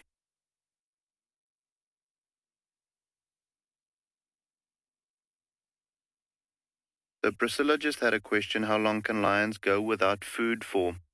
And Priscilla, I've spoken to some of the very experienced, conservation managers and so on, and they say about 2 weeks without eating before it gets like super critical. But by that time, they are literally a bag of bones. Then they will have to find something to scavenge on. They will not be strong enough to hunt anymore. So, with lions, they typically, whatever they kill, they'll finish it over, depending on the size of the kill, 1 or 3 or 5 days, and then take an easy day after that. Just get everything digested and not flopping around with a big belly anymore. And so typically about 24 hours after they've finished a kill, they'll look to hunt again.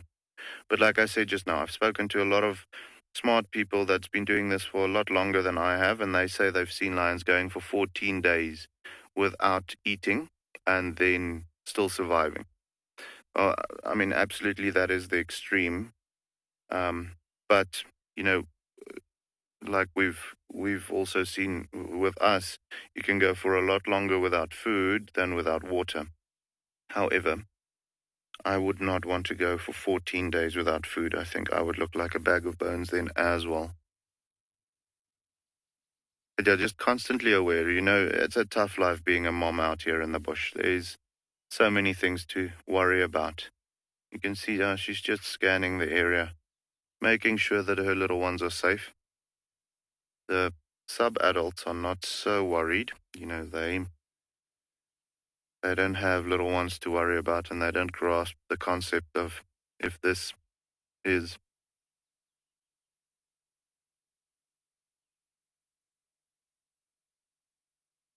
Molly just had a question: how much milk can a lion produce in a day? And Molly, that's gonna depend on the individual. You know, just like cows, you'll sometimes find a cow producing 36 to 40 liters of milk in a day. Others will only produce 12 liters of milk in a day. So with the lions, it's difficult to really say because each individual will be different. But I'd say, on average, especially depending also on the litter of the size of the litter. You know, if there's 3 cubs like this drinking constantly from the mom, her body is going to be stimulated to produce more milk than one with only 1 cub. So I'd say for this particular female, probably around 8 to 10 liters a day.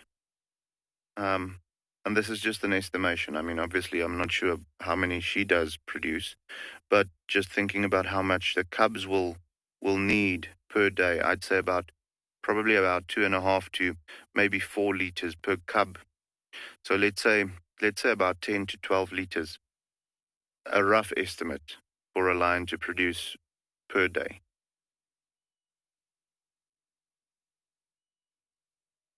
And, you know, doing that takes quite a lot of energy out of your body. So you can imagine how grateful she must be to have these 3 youngsters with her, you know, already trained hunters, and helping her to, you know, make kills. When she's not able, they'll do so, and it just helps to have a little extra hand to keep the stores full of stock so that she can continue producing milk for these cubs.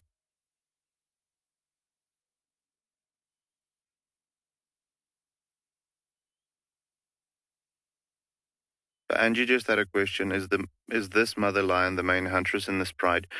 And funny enough, Angie, no. When all of the pride members are together, so we've got so currently, when we're looking at these 4 female lions, yes, she will be. However, the Southern Pride comprises of 2 other adult females as well. The one that we saw about 2 days ago vocalizing so much, that's also lactating. She is the dominant female in the group, and also the leading huntress, from what we've seen. And then there's another female currently busy. Well, I don't know if she's still mating. We saw her mating with a male about 2 days ago, but we have been seeing her mating quite frequently. This female, actually, strange enough, is the youngest of all of the adult females in the group, or in the Southern Pride. So, not under normal circumstances, when all of the Pride members are in the Pride, she would not be the leading huntress. That would be the bigger female that we saw vocalizing the other morning. That would be her job. But currently, as things stand, because there's 3, 2-year-olds that's also helping her hunt, she would be the leading huntress in this particular group structure. So yes, currently she is, but under normal circumstances, when you've got the whole pride together, she would be maybe the number 2 or number 3. And those cubs are just getting cuter by the moment. Full bellies. And ready to be naughty.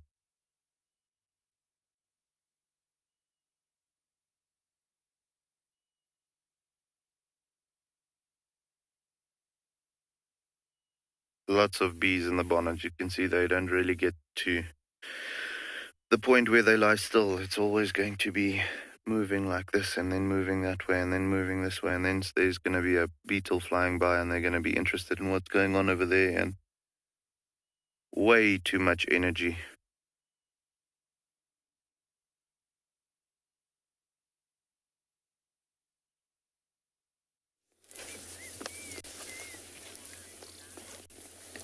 It's true, lion cubs, indeed, they have a lot of energies, especially when they have a lot of milk from their mother, and for them is to play around.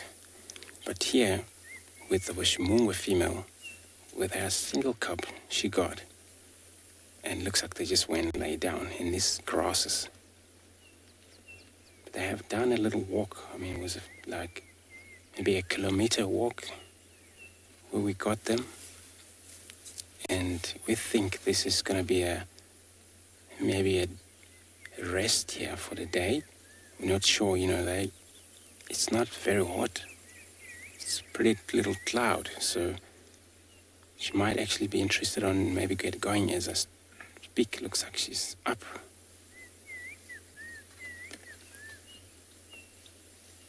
Well, I haven't spent a lot of time with this bride. I know of the name, and then I don't recall if I ever meet them physically, because they're up in the west a lot of time. But I was so excited when I was told this is a Shimungwe bride, which I know of the name quite a lot.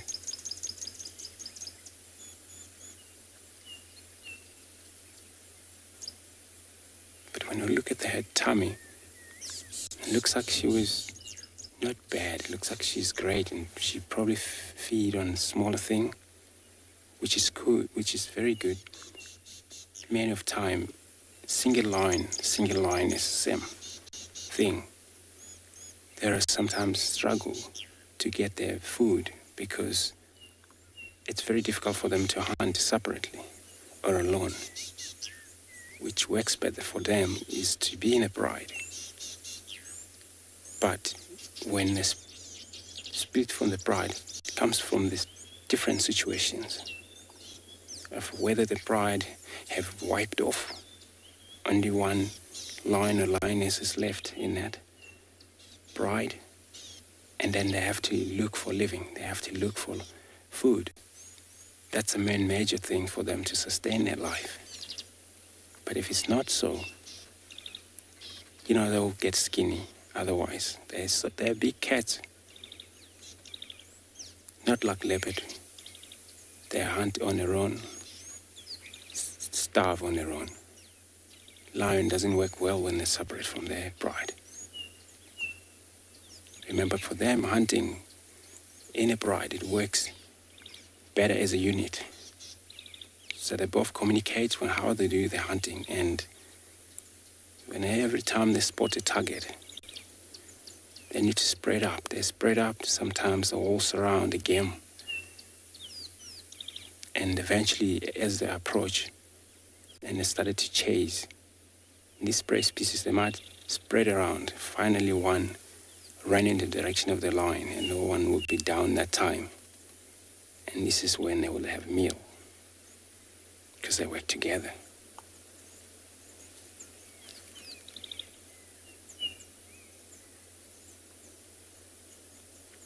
So, far up in the west, where they're from, not sure if they're also dominated by one of the Birmingham male. Just trying to figure out. I'll wait here, see what will happen in the next few minutes with this line.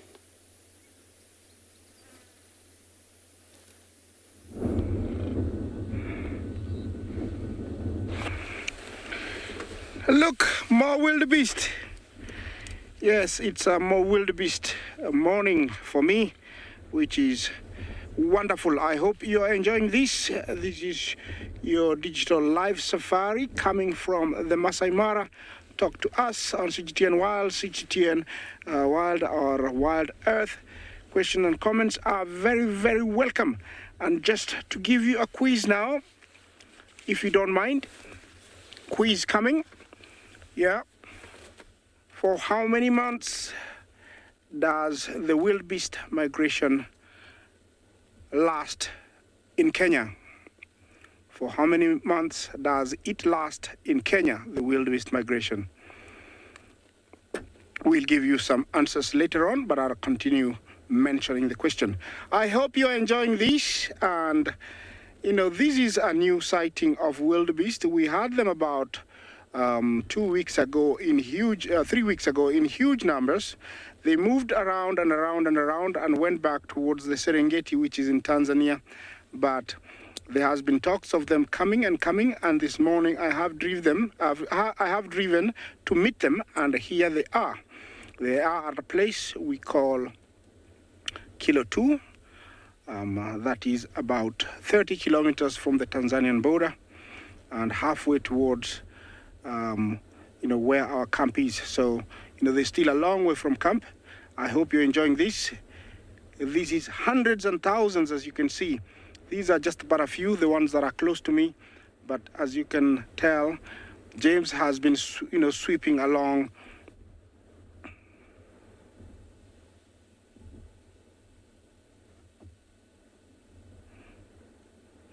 Franco, Jumbo, you ask if the beard is, if these wildebeest are old because their beard appear like pale. No, it is a natural color. It's not a way of telling if they're old. It's a natural color they have, and that's why we call them the white bearded gnu sometimes. The way to age them, according to me, I normally look at the size of horns and also the body. Yeah, the really old ones, behind their pelvises and hips, they get a little bit bony, and they also sometimes become smaller. Like we age, they tend to become smaller or shrink a little bit, if you want to use that word. Here looks like they arrived last night. Most of them are sitting down, and it's because they are tired. These guys can walk up to 20 kilometers in one night, and they are truly, athletes. They can run, walk, and when conditions are perfect, like here where the grass is short and there are so many together, some of them will lie down to rejuvenate and digest whatever they've been eating. As you can see, every now and then there is some males with their head up. Those are the ones looking for females.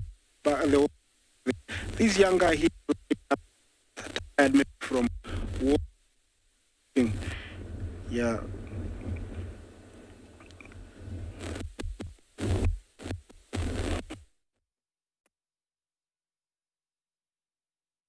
So guys, you've got a proper mommy's boy over there. Not sure if it is a male though. The cub now. But lots of cuddles going around. Look at that. Loving each other very much. Very, very cute. Just before you guys came here, we actually had these two irritating one of the sub-adults so much by playing with his tail or her tail that she actually decided she's going to go and lie on a rock somewhere. We're not seeing her at the moment, but it was quite cute to see that happening. You can see very interested. They're actually looking at her still now. Very interested at what she is doing at the moment.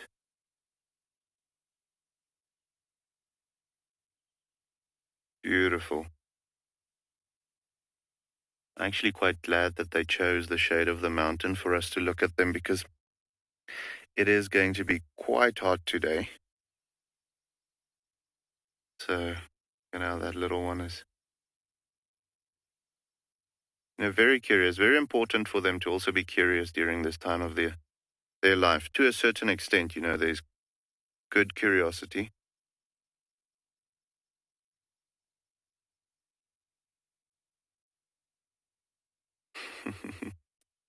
Yeah, Linma just had a comment, cuddle, absolutely. You just want to go pick them up and cuddle them yourself. But just to come back to the curiosity, guys, obviously there's good and bad curiosity when it comes to these little ones. A certain level of curiosity.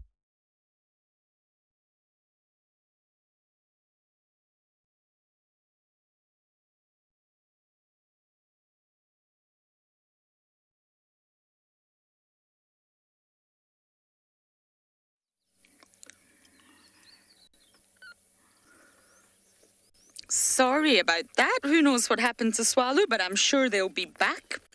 We are just watching Tandy. She is making us work very, very hard today. That tail is twitching. Look, twitch, twitch, twitch.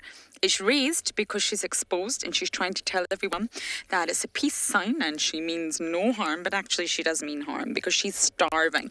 We just watched her attempt to hunt a squirrel. Failed. The squirrel won. Tandy 0. but she's hungry, and it makes me feel how exhausting it is for her to navigate the landscape here. It's winter. It's not as barren as it has been, but it's quite barren. It's open. She's got to work a little bit harder than she does in summer. But she is really hungry. And I think she's attempting to go for squirrels and birds and small things right now because it's easier. It'll give her a little bit of energy, and then she can go for the big things that will feed both her and her cub. So we're just trying to follow from a distance. Give her a little bit of space, never go in front of her, never block her visuals. But she really is. The hyena den is about 100 meters to the right of me, just up here. But she's heading in a different direction. Thank goodness.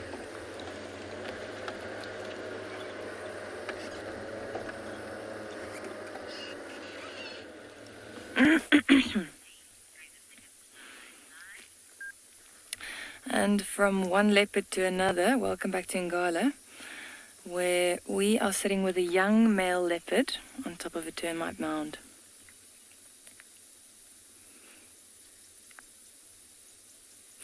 So we've been looking for leopard pretty much the whole morning, and this leopard was actually found by one of our trackers. He tracked it all the way from the river and found it quite far off the road or in the block.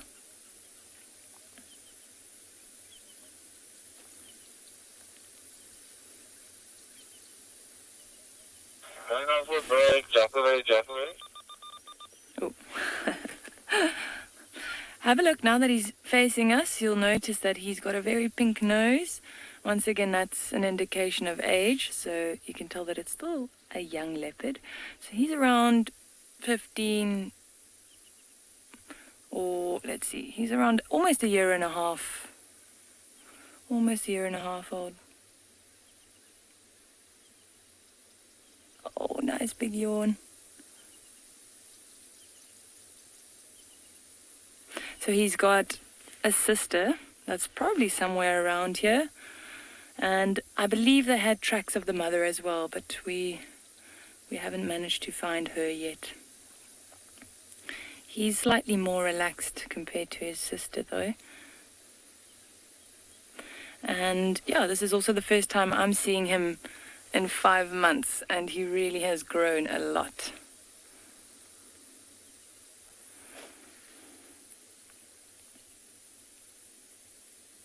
So at this stage, he's still with his mother, or dependent on his mother, him and his sister.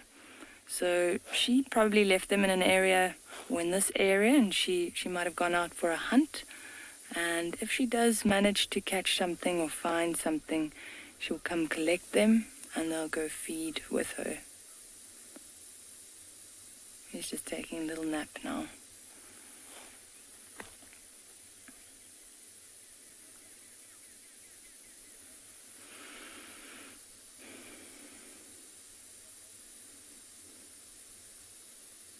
Just see the ears moving, trying to chase the flies away.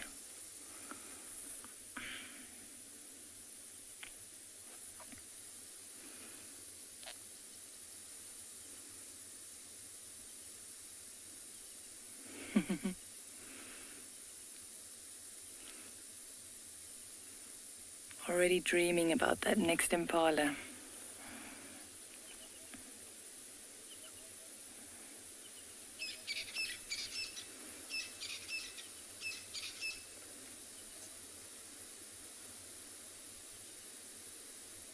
How beautiful are those spots?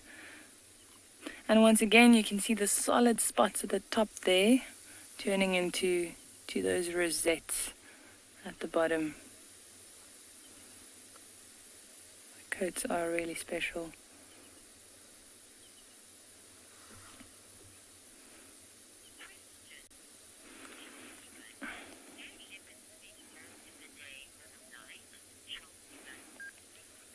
Chelsea bun, they are mostly active at night, early mornings, late afternoons, and during the night. So when it's hot, in the middle of the day, then you'll often find them napping. I wouldn't say they don't sleep as long as the lions do, but generally you'll find them napping during the day. Like this little guy now. At night they have the upper hand because they can see a lot better than their prey. So they use the cover of darkness to hunt.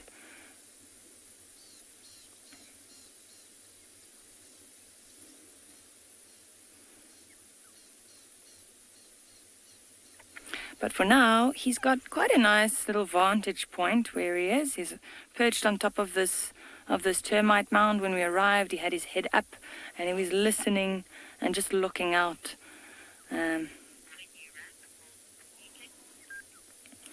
We'll sit here for a little bit longer. See, maybe we find his mother as well.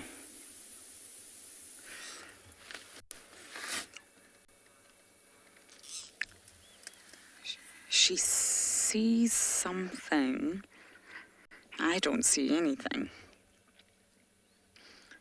She's alert. There's something here.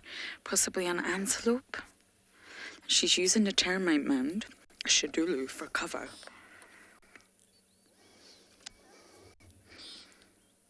She's a busy cat because she's hungry. Hunger is driving her here. Excuse me, everyone. I just choked on my own breath. I apologize.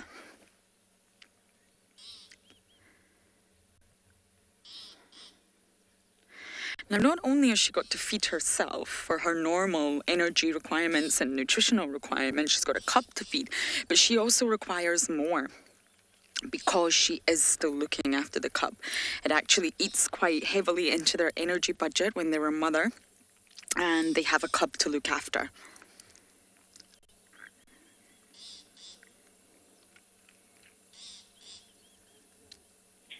And Lauren, any luck on your side? Sorry, everyone, I just have to respond to this. Yours, she's gone static on a termite mound just as you requested. Okay, must I? Sure. Do you think I must turn around or must I just come into the block? It's up to you, but I think she's hungry, so she's going to bounce after something soon. I can keep you updated. Do you think I must go back where I last saw you and then from there come in? Or maybe I'm just going to come into the block now. Copy. I would come in from Pangolin trackside. Okay, copy. I apologize. I've got something stuck in my throat, everyone. I'm just going to have a tiny sip of water. There we go. Everyone wants to see Tandy, but some of the vehicles are not able to make it through the terrain that she's taking us through. That's better. But really, a squirrel or even a scrub hare at this stage is really not going to be enough for Tandy. At this stage, I think she needs something far more substantial.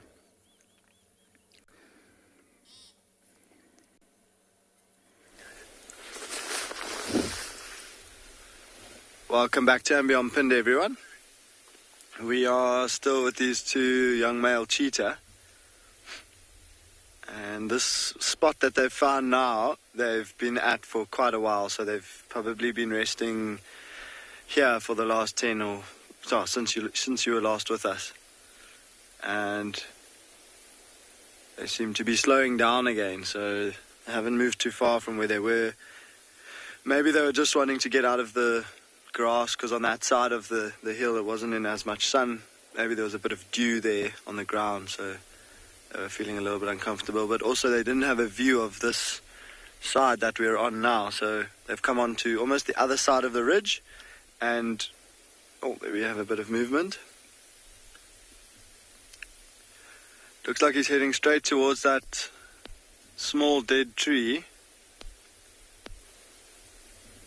No.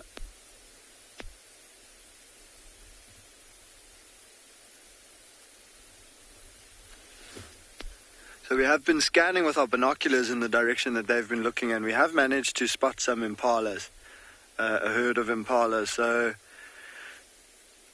maybe they're going to be moving down in that direction. But that male that's gotten up and started walking now, they're heading in the direction that they've just come from.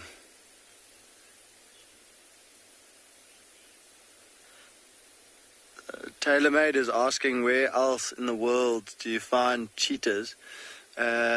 So cheetahs are mostly at the moment found in Africa, of course, throughout large portions of Africa.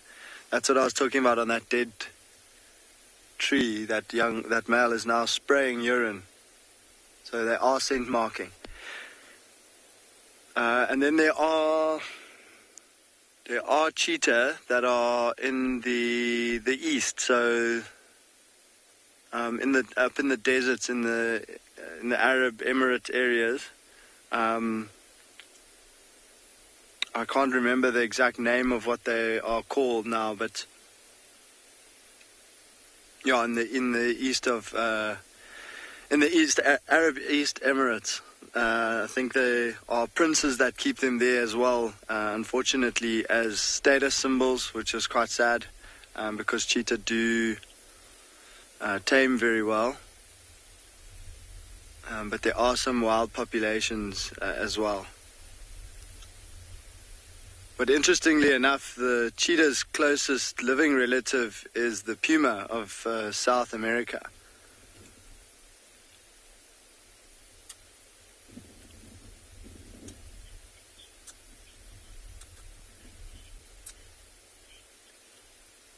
Face to be is asking, does a cheetah's scent mark smell like a leopard's does?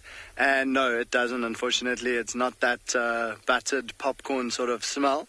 They have a more sort of musky type of smell, but it's not a smell that's as prominent as something like a leopard. So we wouldn't really smell it from a distance, or if we even drove past there, we wouldn't really get too much of a smell of it. You'd have to go really close to get an idea of what it smells like. So for now, we're going to go and see if we can get another look at these cheetah.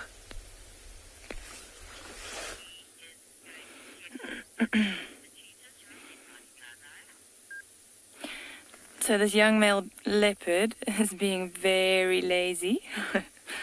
We repositioned, and as we arrived on this side, he put his head up and his eyes were slowly closing. He's very, very sleepy. He wants to keep an eye on us, but he just can't. Tired. He's probably been moving around for most of the evening.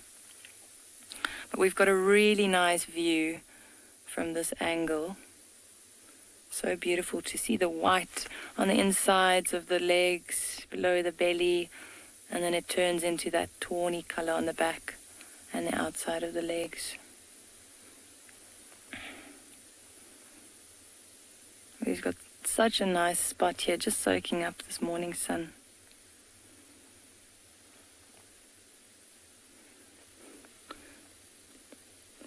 Notice those long white whiskers as well.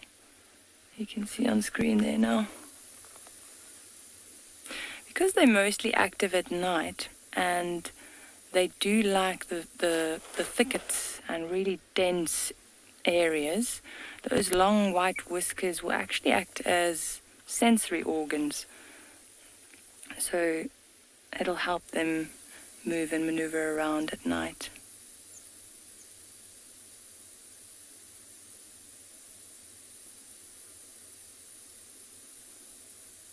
Guide them.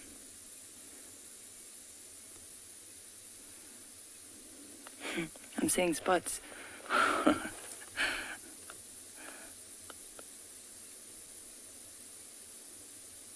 Now, if he does lift his head again, it is warming up a little bit, so he might move out of the sun soon. And then I'd like to point out or show you how we identify these leopards, because you're probably wondering how we know which one this is. And that we do by looking at the spot pattern just above the whiskers. At the moment we can't really see it too clearly, but when he lifts his head, I'll show you.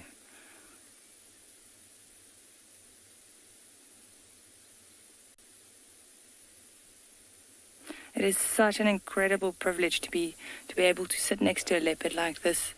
They're usually quite shy, and you know, if you think about the areas that they frequent, it being so dense and thick, sometimes it can be really, really hard to find them.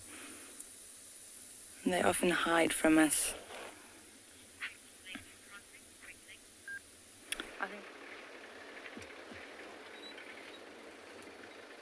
Ladies and gentlemen, I told you this wildebeest will come back. They have come back, and they have started crossing.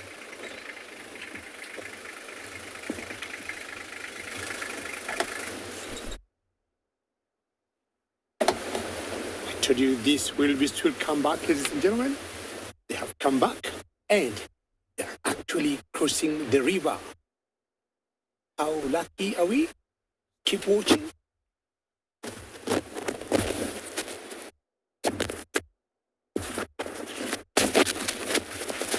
There they are. Our patience has paid finally. Just look at them. And they have chosen the most difficult place to cross. This is the very highlight of the migration. When you see these animals cross this very dangerous river, just crossing fingers that all of them are going to make it. Look at that place where they're crossing from. It's very deep, but above all, it's very rocky. For the small ones, it's going to be quite a challenge. It's not the current of the water that's the problem. It is the rocks that are in there. Some of them now are starting to panic. You can hear the rapids.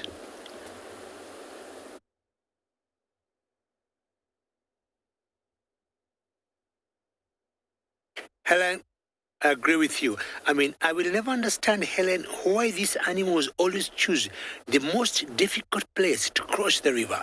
Now, half of them are walking back and they thought this is very dangerous, but I can tell you, I'll not be surprised if one of them or two have already been brought down by the crocs. It's the deepest place for me, with most rocks, but that's where they have chosen to cross. Keep going, you can do it. You need to get to the other side to get more food. Oh, that one is struggling. This one have made it very well done. Something could be wrong with this particular one here. Have you broken a leg? Is someone pulling you down? Oh no. Oh, you're gonna make it. Almost. There's a croc there. The croc's just watching from a distance. Or is this the trauma or just crossing this river? See the croc moving the other way, moving towards the rapids. Two crocs there. Can they see anything they cannot see? Oh no, that's what it's called. Bang! So sorry for those of you who might think this is quite graphic for the sensitive ones, but this is Mother Nature. The croc need to feed. Yeah, one of them is brought down. The rest are just walking past, not bothered, not concerned, not much they can do. They have all taken a big chance. That one was not lucky.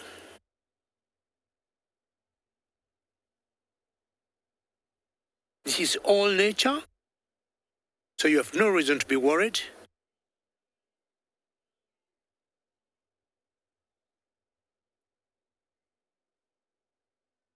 We may not know how many others may go down. That one wasn't meant to cross. It was meant to feed the crocs. Remember, we are coming to you live on this digital safari from the Masai Mara of Kenya. And this is the beauty of the migration when we see these animals crossing the Mara River. Oh, the croc is still holding another one there. It's holding from the hindquarters. Struggling, there's a big fight there. I don't know who wins here. I would really want the wildebeest to cross. Is it trying? The croc is holding the tail. It's holding tight. Oh no! Goodness me! The crocs are quite strong, and the PSI of crocs is about 2,200. Lucky, lucky wildebeest. You have another day to live. This is becoming very intense at the moment. I told you earlier, this is the river of life. Two other animals, and also the river of death.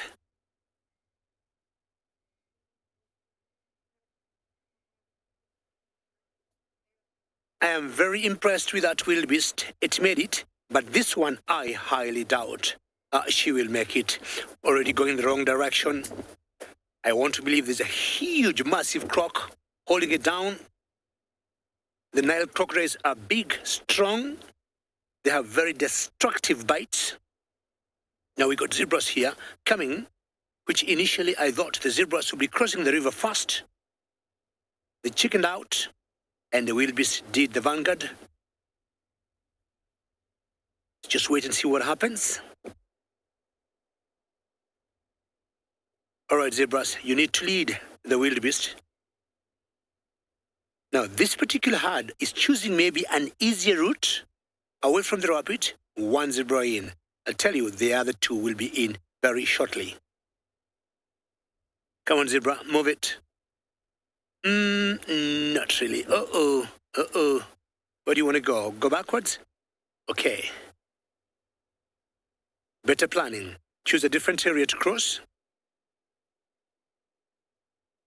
They're clever animals. They know danger is looming and lurking in the waters. We know crocodiles can remain under the water covered completely, and they can open their eyes and still be able to see across or above the surface and read or monitor the movement of these animals. This zebra here is still very determined to cross, but then you have to choose an easier gradient, less rocks, maybe less danger. For these animals to cross this river is always taking a chance.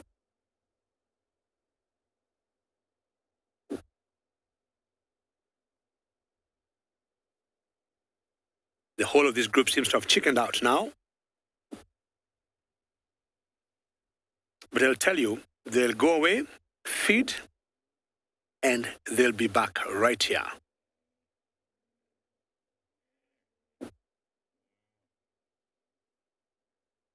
Well, oh my word, that was exciting. Sorry for the wildebeest that didn't make it, but this is exactly how things unfold here. We'll be waiting to see if this group might cross again. Just stay tuned, please.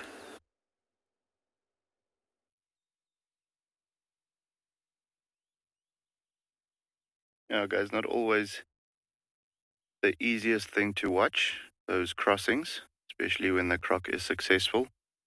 But, as David just said, it is the circle of life.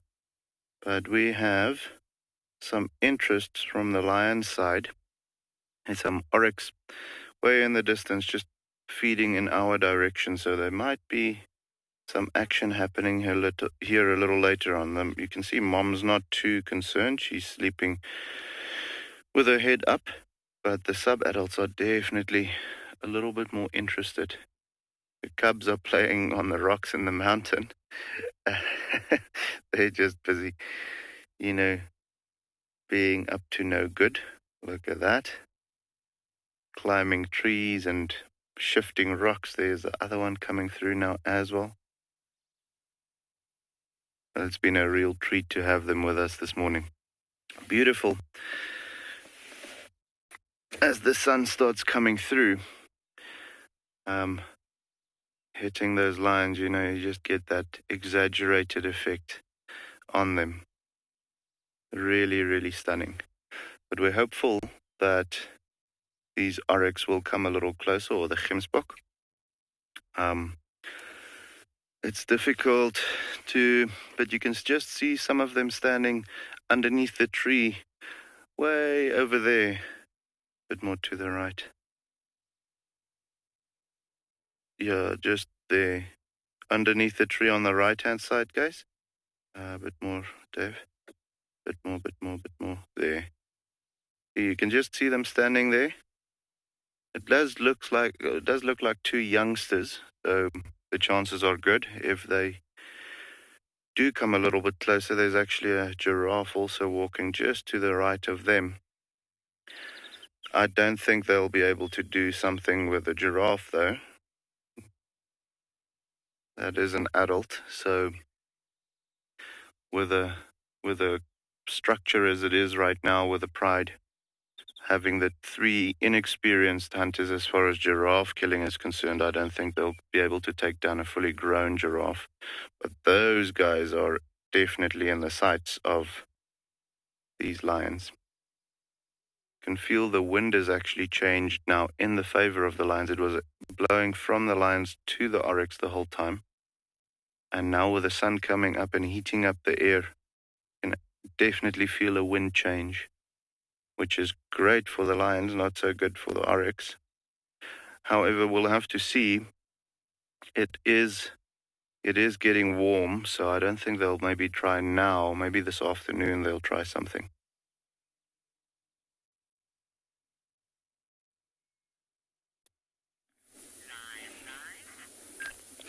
So we're still with this young male leopard. He got up from the termite mound and he's moved into the road, and he's just been rolling around, playing with branches and grass hanging over the road, entertaining us.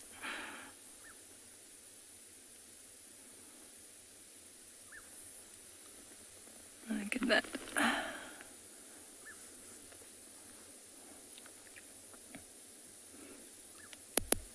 Unfortunately, there are no signs of his sister or mother, so he has to entertain himself.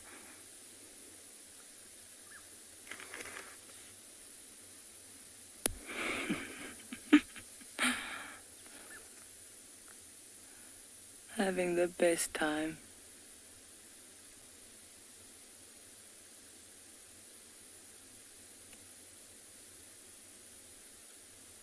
And even though he's playing around, he's still very aware of what's going on around him. So every now and again he'll perk up and you'll see the ears and he'll, whoa! Stare in a certain direction. Amazing to see the agility of these cats.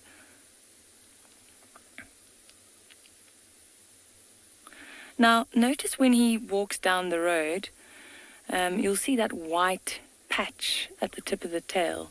So quite often when we're looking for leopard, that is something that we'll look for. In dense vegetation, that's something that stands out quite clearly. So that is usually something that we'll use to try and locate them. Look how that tip of the tail is just moving as he's contemplating his next move.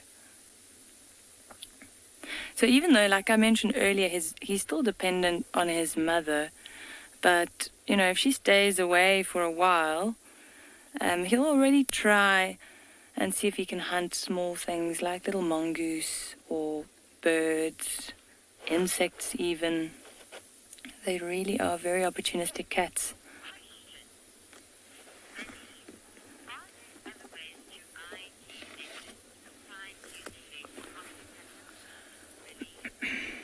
Billy, I would say the spot pattern is probably the most reliable. I'm just going to move slightly further forward. We've lost him. But what we also use is the territory or the area where you find them in. They are territorial, so usually we know if you find a leopard in this area, we kind of know which one it is, although new ones might have moved in. But the spot pattern is usually what we'll use to identify them. Look at that. Now, let's see if I can show you that spot pattern. Let's see if he looks.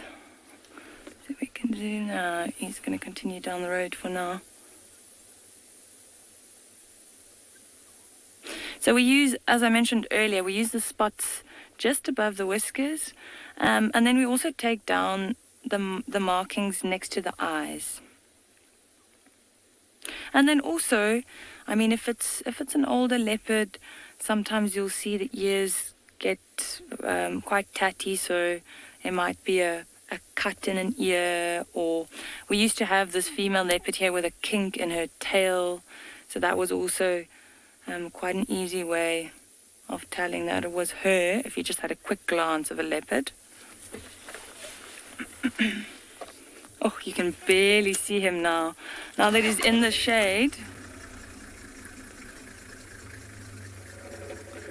But that is so perfect because the light's mottled through the leaves of this quarry. And that's where those spots of theirs comes in handy. It really helps them blend in.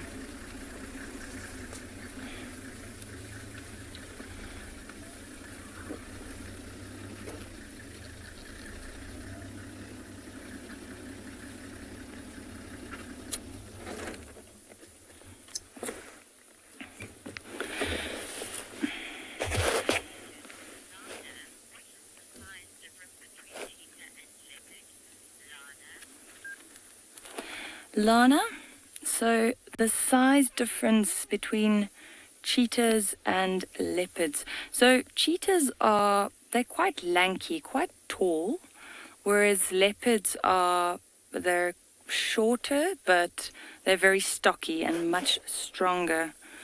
So I'd say if you take a male cheetah versus male leopard, the average male leopard would be around 60, 70 kilograms, and a cheetah, maybe 40.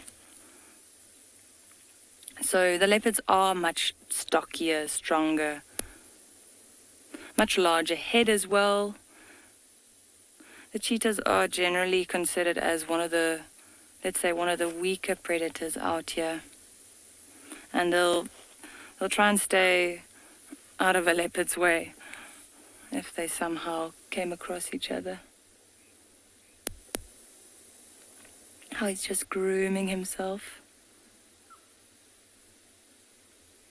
So he won't venture too far from the area where his mother left him, but he'll play around here. So we'll stick with him and see where he goes. The ultimate triple threat versus an iconic specialist.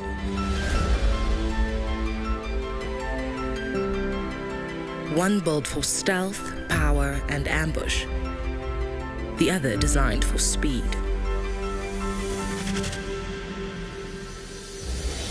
The cheetah decorated with black spots. The leopard with copper rosettes.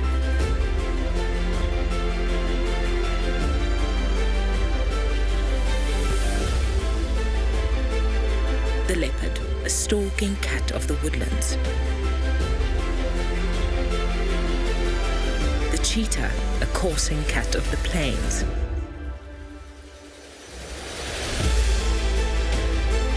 Cheetahs are built exclusively for speed and lack the strength to stash their kills or fight off scavengers.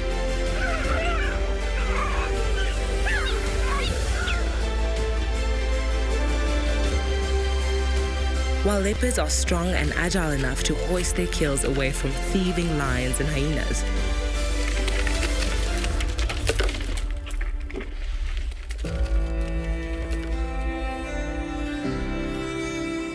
and while leopards live alone,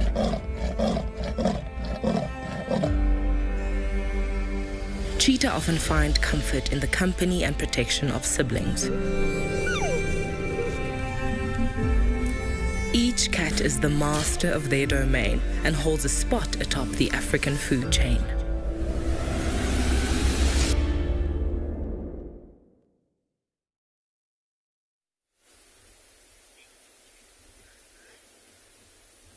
Welcome back to Ambient Pinned, everyone.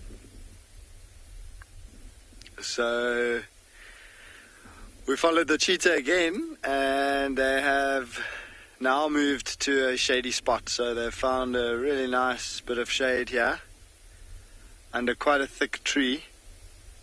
Well, a tree with a very dense canopy, so they've got some really, really nice shade there. There's a bit of a breeze blowing as well.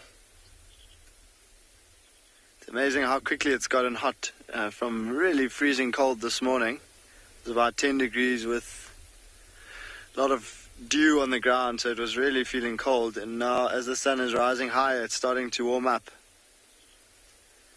But the cheetah had moments where they looked a little bit energized, like they might start to do something like a territorial patrol or look for hunting opportunity.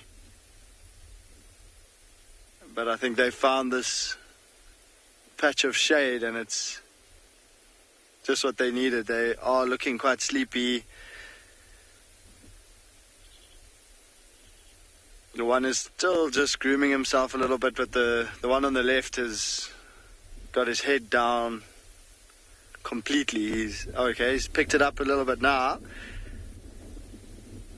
Interestingly, just on that little short clip that you saw recently, cheetah being so low down on the predator sort of food chain or hierarchy, they can sleep like that. Like the one on the left you can see now, or that one, sorry, in the screen now, he's got his head up and they can actually sleep like that. Now, because he's got his brother next to him and he knows his brother is up, he can feel quite comfortable to put his head down like he is now and sleep with his head flat to the ground. What happens when he sleeps like that is he blocks one ear. And so his awareness of his surroundings is less than if he sleeps with his head up. And so cheetah have evolved to be able to sleep with their head at a 90-degree angle to the rest of their body. And that is so that their ears, even though they close their eyes and they might be resting, their ears will still detect sounds, potential danger, or if it would be prey coming close to them. So for now, seeing as these cheetah have found a shady spot and one of them is fast asleep, we're going to continue and see. We're going to move into an area where there was a cheetah female with 2 cubs seen yesterday and see if we can try and find them.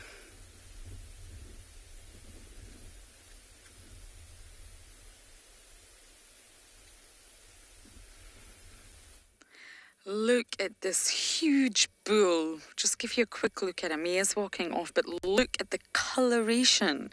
He is so dark. He is such a dark giraffe. Maybe if I just move a little bit, Beaky, because I want to compare him to these young boys here. We've got 2 very young boys and a huge dominant bull. So let's take a look at this spectacular boy. And look how light he is. Very pale fawny colour, and he's small. That's how I know they're young. No mistaking that they're males. Browsing at eye level, which is very nice. And then I wonder if I can give you a view of the darker bull. Let me see. They're just browsing off into the drainage there. There we go. Look at that. He's so dark. And it was always thought that, coloration just related to sort of genetics, or there was no real reason for it. But recent sort of scientific evidence does state that it's to do with dominant status.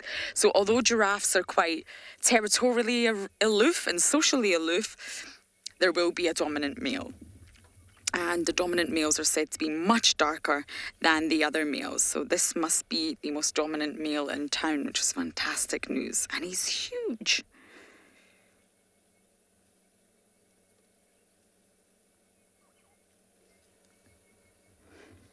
But giraffe populations are said to have declined by 40%. But because there's now 4 separate species classified, when you look at the IUCN Red List database, which is a fantastic tool, I'm on it almost every day, it only lists giraffe as 1 species. So when you say 40% in the last 30 years, it's quite difficult to know how accurate this is because there's actually 4 different species. So what species is declining, what species is not? It only gives a sort of figure of 40%, and they are listed as vulnerable. But whether that is applicable to all giraffes, all 4 of them, is yet to be determined.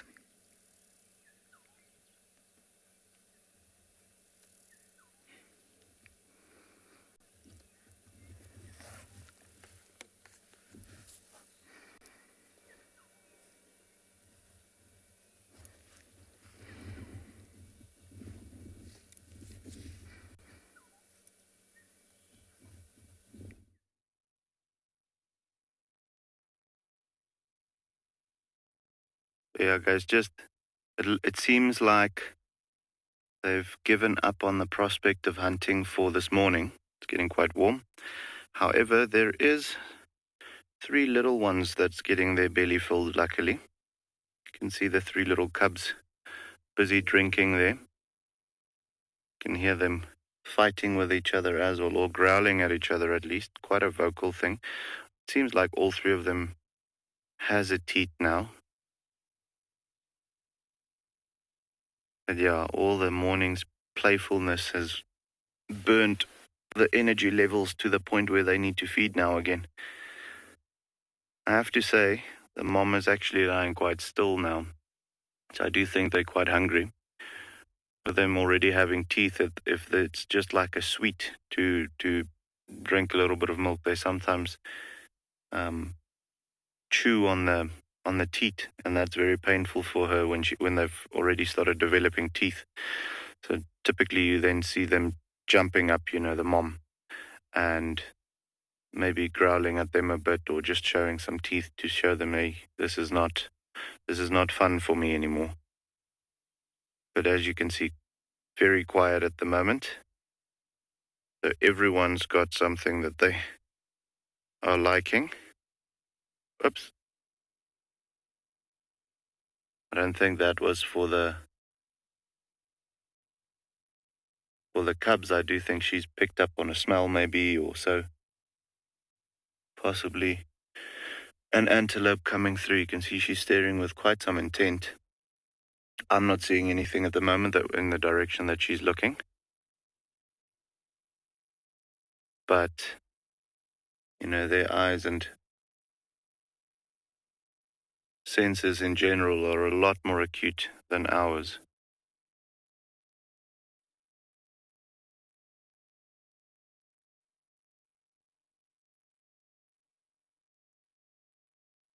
Always just interesting to see, when their heads pop up, we might not even know of a thing in the surroundings, and then all of a sudden they are fully intent on getting a view of whatever they saw or smelt or heard. And only when you go closer, but way closer, then you see, oh, okay, here's an oryx standing, or there's a giraffe walking, or something like that. Their senses amazes me sometimes. Well, not sometimes, all the time. Incredible.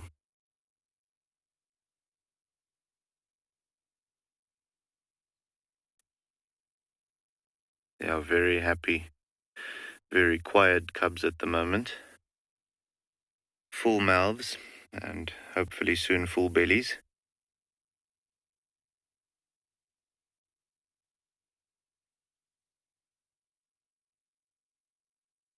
A shame, never a day off for this lady. She's not taking care of them. She's thinking about hunting, or where to hide them when she's hunting, or I think her brain is going to be needing a well-deserved holiday after this.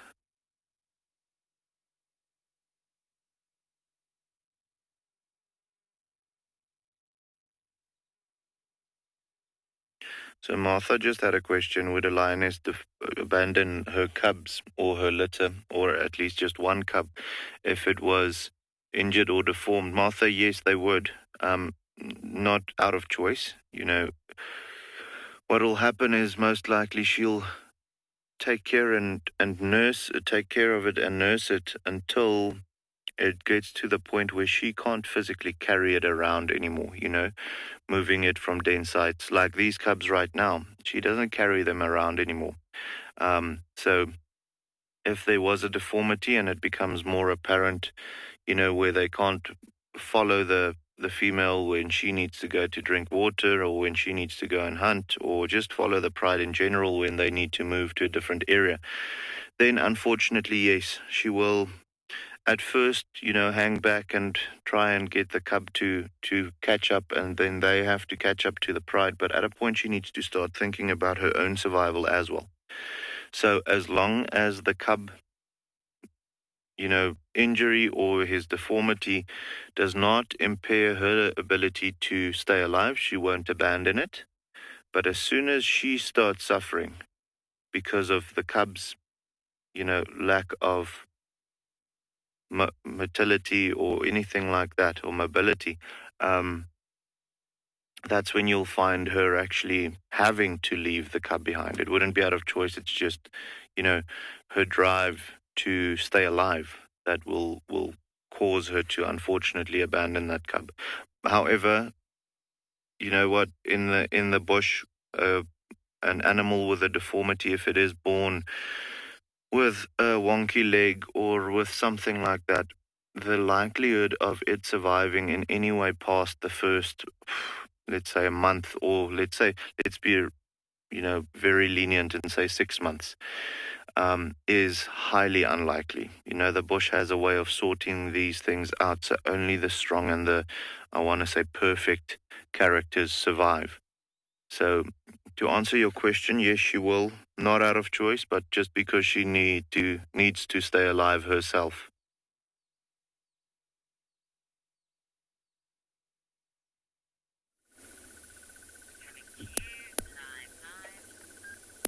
So we're still with this young male leopard. He's found a nice spot in the shade here. And just a few moments ago, he spotted something just off to our right here. We haven't managed to see what he is looking at. But as I mentioned earlier, they have incredibly sharp senses. So it might have been a dwarf mongoose, or maybe a rodent of some sort. Maybe just a little bird or something that was moving in the grass. He's just keeping an eye on that spot. We can't really see what he's looking at. He's fixed on it though.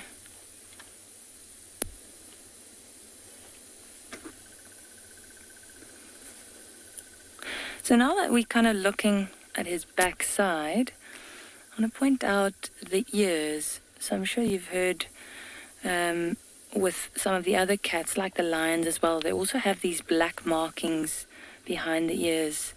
And that's also a follow me sign. So when he was younger and he'd have to follow his mother through thick vegetation, that's also what he would be looking at, those black markings behind the ears. And then also, of course, that white tip that white patch at the tip of the tail that I pointed out earlier.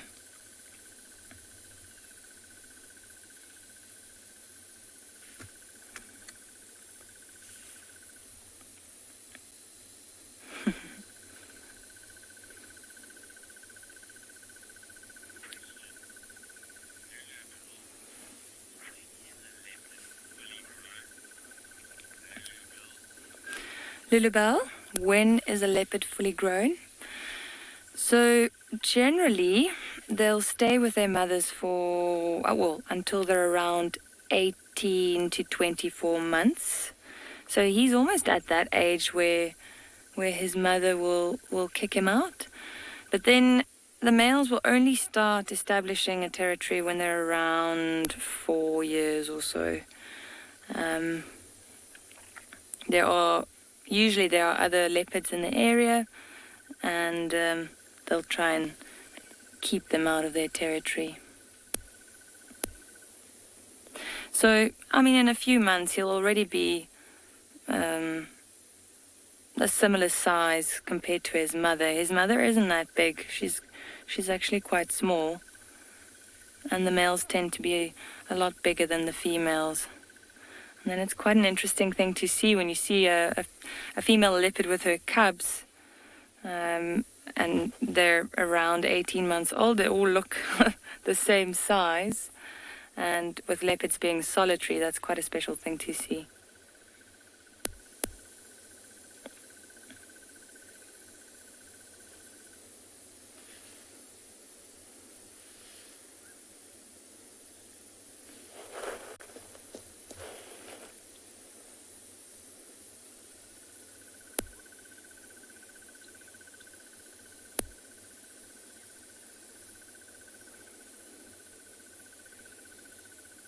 Seems like he's lost interest in whatever was running through the grass there.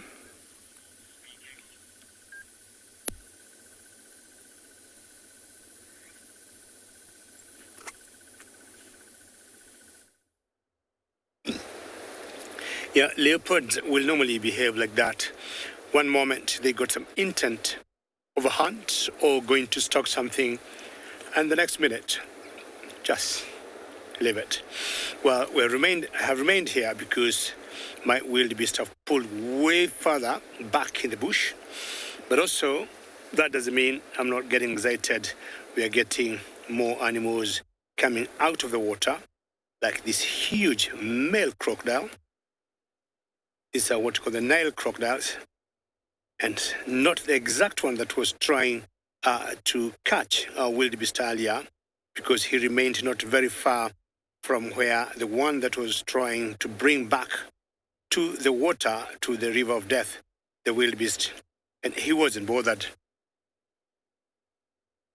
I would imagine the crocs also behave the same as predators when it comes to joining hands to bring a prey down. Unlike the lions or cheetahs, where you might say it's a coalition of cheetahs helping each other to bring a prey down, I haven't seen more than 2 crocs trying to bring a wildebeest or a zebra down crossing this river.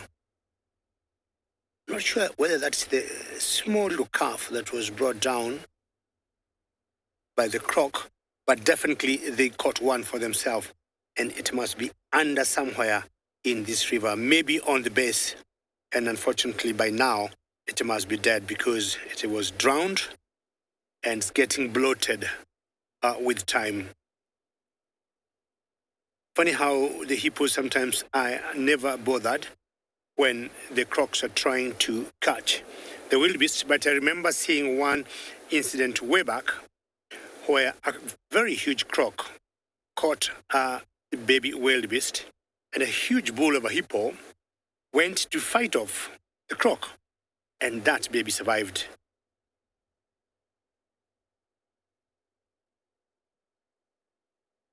How tricky to have seen those wildebeest crossing at the most difficult place, at those rapids. And you can tell the rapids are because of the rocks that are there, whereas there were other choices, other places they would have taken to cross, but they opted to come here. I'm not sure the rapids pulled them there, or the current of the water.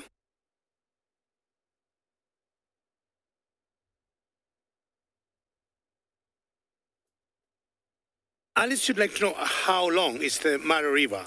The Mara River is 400 kilometers long, or about 250 miles. The watershed, or the source, or the origin of this river is an area called the Rift Valley of Kenya, in a forest called the Mau Complex, and the river comes through the Masai Mara Game Reserve, flows down southwards, southwest then, to the Serengeti National Park in Tanzania, back to the Mara, and it drains in Lake Victoria. So you'd imagine, Alice, how many crossing points we have on this river, how many crocodiles we have in this river, and how many herds or groups of hippos we have on the same river. They must be very many. Where we have a resident herd of hippos here that's always between 20 to 50, depending on the numbers that have come out of the water. And they're very territorial.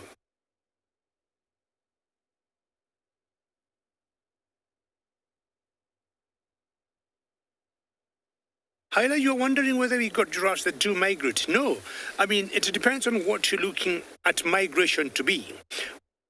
The wildebeest or the zebras, when they do the migration, is an annual cycle. And what happens is they cover about 2,000 miles. And that's a whole cycle of migration, 2,000 miles, or about 3,000 kilometers.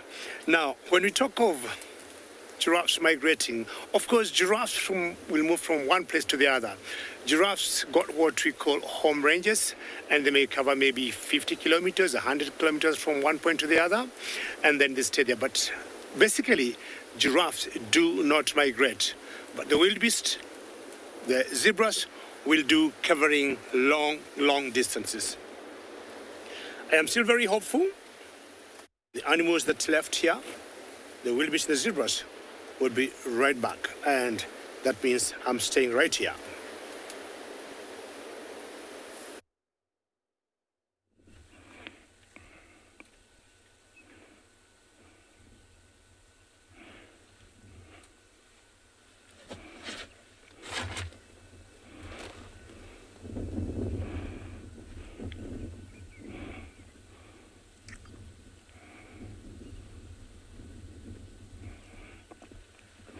A different location now. I have the Cape Buffalo, and here is a small herd of bachelor herd. It is, a group of about 4 males, but we will only see 3 because they're in long grass and they will move away from the, the screen. Yeah, look at those horns. These are fully grown bulls. This is also what is called the Cape Buffalo or the African buffalo. What some beautiful horns. Look at that. Yeah, it is found in sub-Saharan Africa all the way to South Africa. Some places it is disappearing, but over here we have very good numbers of them. That bird, you might know it for now. We've been mentioning it a lot. The cattle egret, and it's a symbiotic relation that they have with most herbivores, where they either eat the little insects they disturb on the grass, and sometimes also peck on little ticks that are on top of the buffalo. Yeah, so it does a very good job, apart from pooping on their backs. Like you can see, there's some marks there where it has pooped on that buffalo. Look at those horns from behind. Yeah, remember, this is one of the big 5.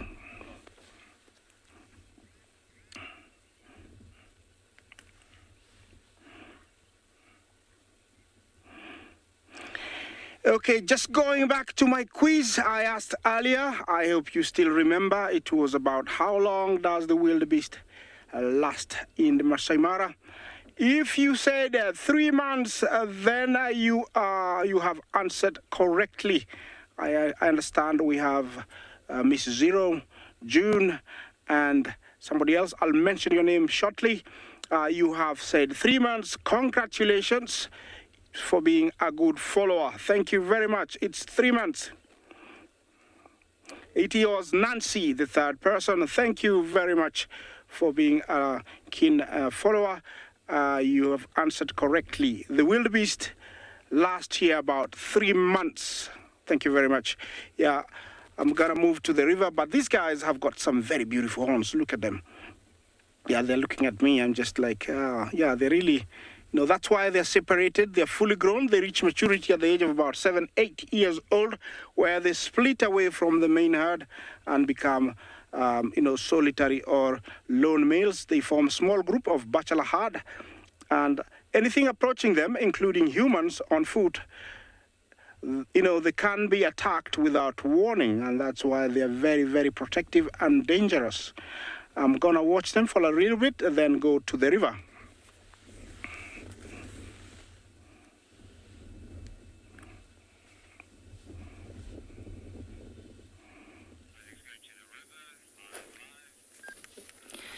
So not much has changed this side. He's still lying down in exactly the same spot, but he still has his head up, and he's been listening this whole time. So what he could potentially be listening for is other predators that could be around, which he needs to be careful of. If there are things like lions or even scavengers like hyenas around, if they have the opportunity to sneak up to him and ambush him, they could potentially kill him. So he has to keep his ears open, eyes and ears open for that. And in that case, he'd quickly scale a tree. There is a nice big leadwood not too far from us. So that would probably be his escape route. And then also, like earlier, there was something moving in the grass, but I think that was something that he was interested in catching. So for prey as well. And then potentially for his mother coming back. So his mother she'll make soft contact calls if she comes to fetch them. And it really is very, very faint, but he's obviously got incredible hearing, so he'll hear it. And that means food most of the times. So usually when you see leopard cubs and the mom comes back, the cubs get really excited. Firstly, just because they're seeing mom, and secondly, because they know she might lead them to a carcass and there might be food.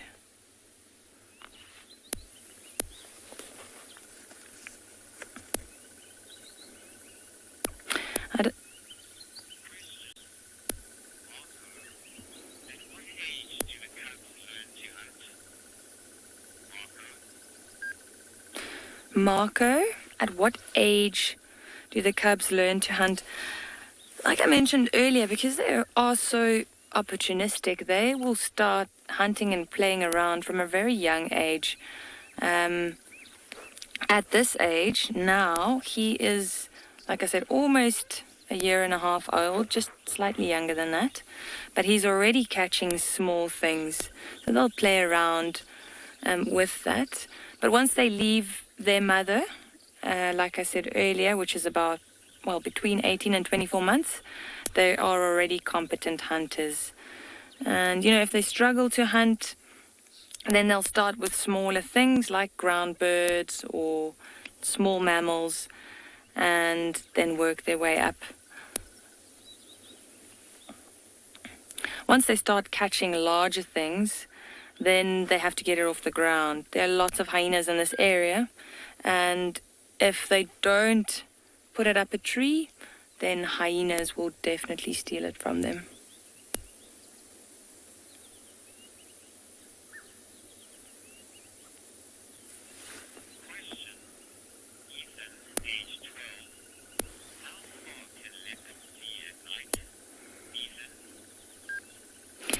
Ethan, how far can leopards see at night?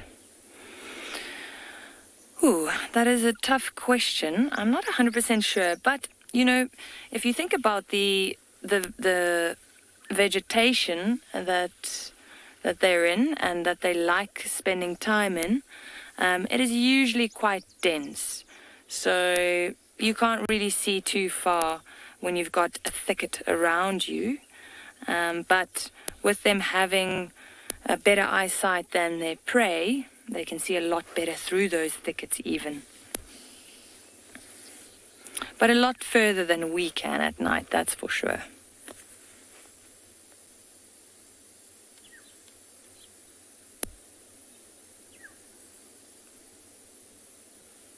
He's watching the little birds that have landed in the trees. There's a little drongo that just landed in this big leadwood here.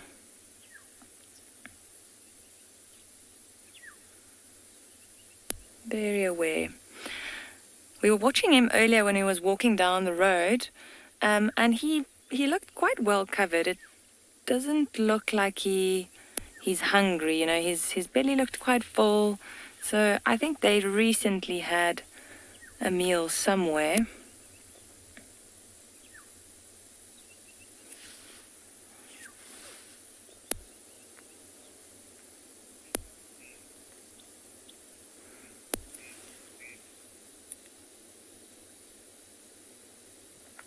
So like I said, if his mom comes back and she calls him, she'll do soft contact calls.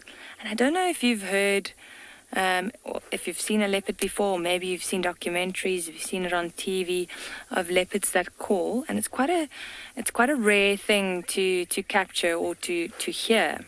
And it almost sounds like someone sawing wood. So it's something like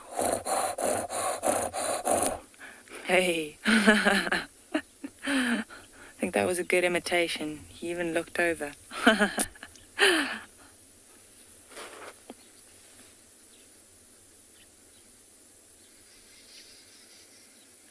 And you can actually tell, sometimes you can tell the difference between a male and a female's rasp, with the female's rasp being a little bit longer and also higher in frequency.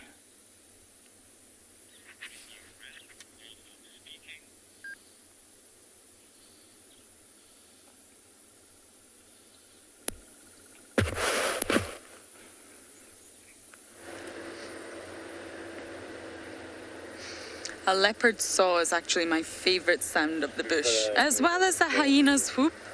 A leopard saw, oh, it's a wonderful sound. It's a bizarre sound actually, and it's made on the inhalation and the exhalation of the leopard. So it's made by their breaths, and it's counted in strokes.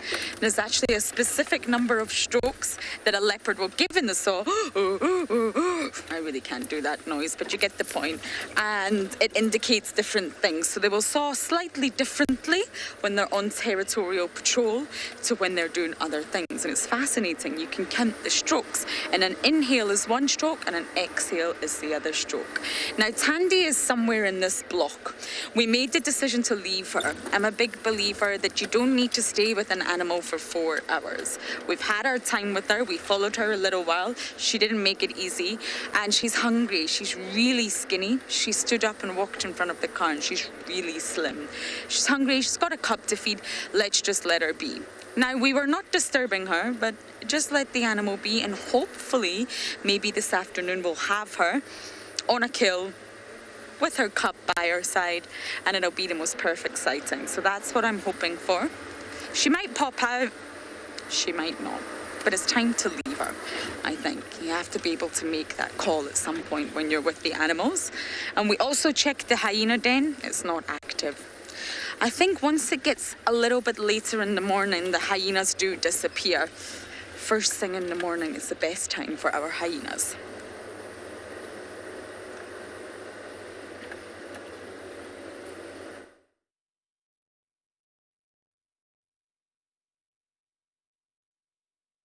So, all right, guys, for those of you who has been with us from the start this morning, here are those guys that the lions chased in the beginning. It is a bachelor group of Cape Eland. Big, beautiful boys. And as you can see, they are not used to, well, not used to, they just don't like having a vehicle close to them. We are about, I want to say, 300 meters away. But just look at how beautiful that is. Look at that big dewlap, that flap of skin that they've got on their, on their neck here at the bottom by the chest. Really impressive animals. And I do think that should those 3 sub-adults, lioness, try to catch one of these, I think they would have been a little lightweight for that. If the adult female was maybe together with them, then yes. But when they were chasing them this morning, unfortunately, she was still going to look for her cubs. But yeah, really cool to see them. I just enjoy their, robustness. Lots of character. I don't know if you maybe saw that hair that they had here on the top of their forehead, just by their horns. We call that, just like we have with a buffalo having a boss, that is also called a boss. Not a solid structure like the buffaloes, but it just makes them look so much more impressive. Really, really cool. And huge, huge necks. And then you have those dagger-like horns, which is why I'm saying I think those female lions, the sub-adults, would have had a difficult task ahead of them if they should have continued in the hunt.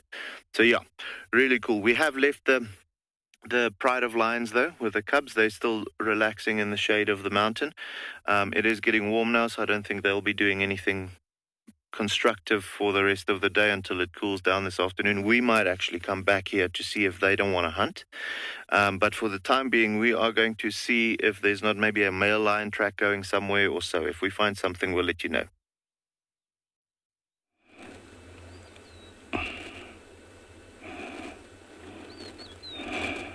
At the river now, I have left all the buffalo, all the wildebeest, and now I am at the river, and I have found one of the locals who parks at this point every day.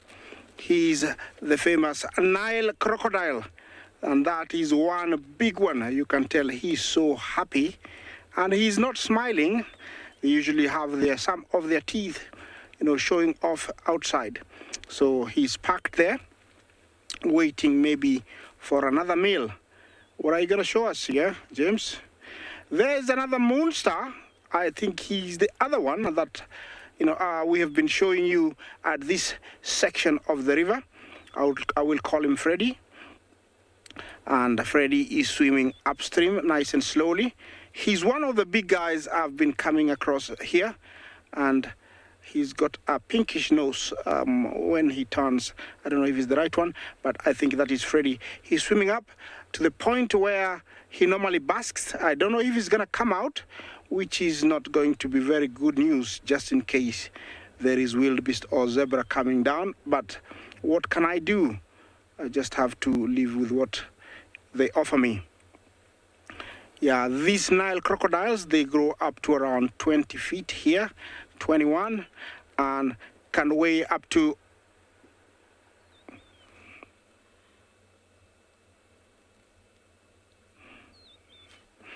Natasha Jumbo, you want to know if crocodiles ever attack young hippos. If left unattended, they will attack them. Or sometimes they get lost, like when the tide becomes too high, they get washed downstream. The little ones, they will attack them. But it is very, very, very rare, and it has been rarely documented. They do attack only when they are left unattended, and it is very, very rare. Natasha? Yeah, Freddy is swimming upstream.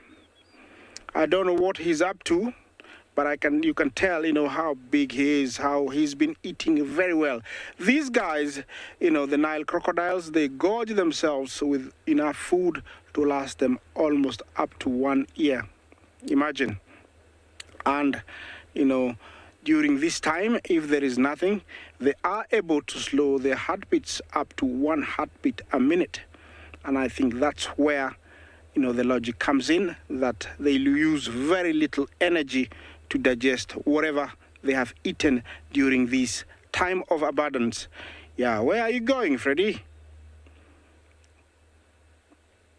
Yeah, I think he's got an idea of where he's going, and I think he's going to that bank.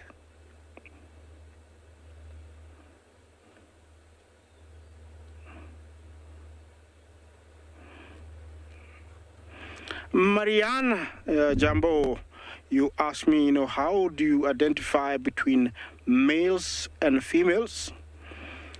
Yeah, apart from flipping them over, which is a no-no, from here, if you look at the heads, I wish I could, compare two. Heads of males are usually very short and very stumpy, very strong. And females have got a much longer, like that one. I would say it's a male. It's very strong and short. Females are have got a longer muzzle and thin. And also they tend to be more colored. Males tend to darken slightly. As you can see there, we'll be showing you a female later on if we see one, if time allows us. And they're everywhere in this river.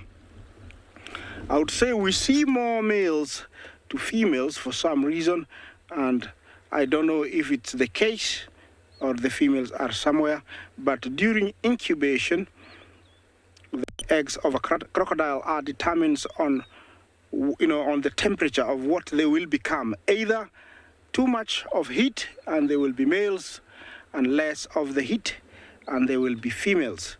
And looks like in this area here we had too much heat, so we have lots and lots of males. These guys have got no care in the world. They don't have any predators in the water. Only, man is the only predator when they're fully grown like this. Young ones are, hunted by other crocodiles, monitor lizards, birds of prey, eat them.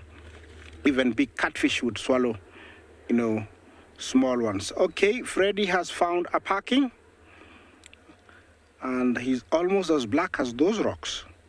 And I think he's going to lie there for a while. Yeah, I'm going to watch Freddy for... Yes, I'm going to watch Freddy for a little bit. And hopefully he's gonna keep me entertained.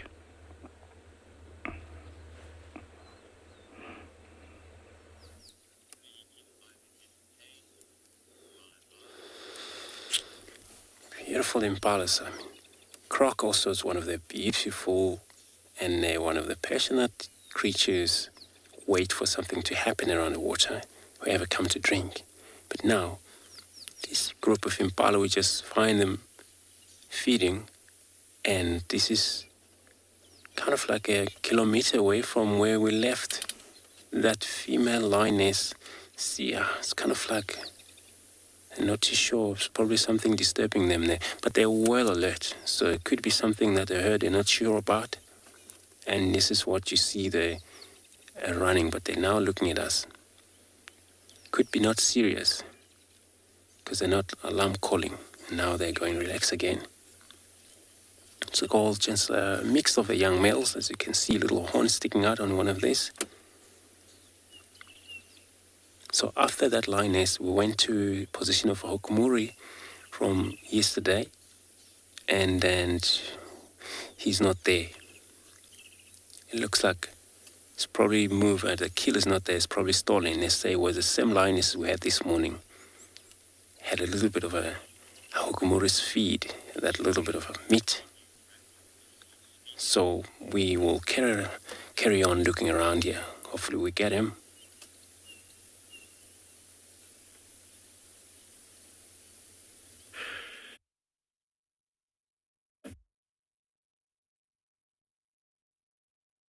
Yeah, so we are back at the waterhole where we actually left the mom and 3 cubs and then the 3 sub-adult females yesterday morning.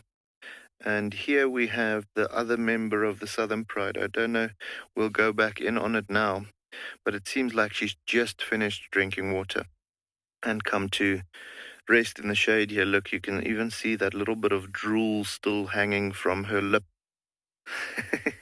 And then the bottom lip also being very wet still.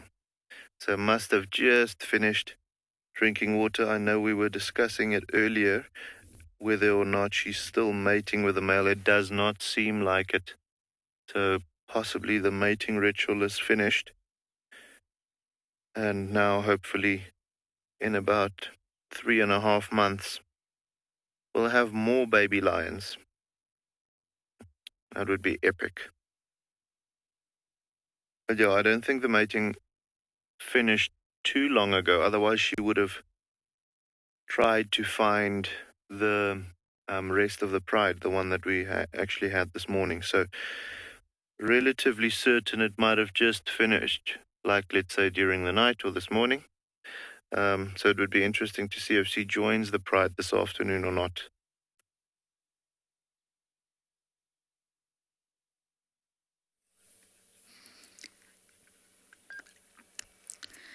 We have a pair of probably every South African person's least favourite bird.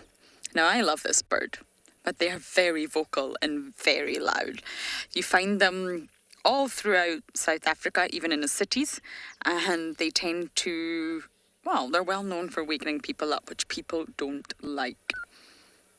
People do not like to be woken up, and these birds are responsible for it most of the time. It is the Hadida ibis, and there's quite a few species of ibis. You get the glossy ibis, the southern bald ibis. If you've never heard of that, Google it. It's a fantastic yet bizarre looking bird. And you also get the African sacred ibis, which is also fantastic looking. I think these ones are probably the least attractive in terms of aesthetics. But up in Ethiopia, you also get an endemic species known as the wattled ibis, only found in Ethiopia. Again, even more bizarre. Looks just like the Hadida, but with wattled appendages hanging from its face. Google them all, you'll have a good chuckle. But they are incredible birds. Oh, there you go.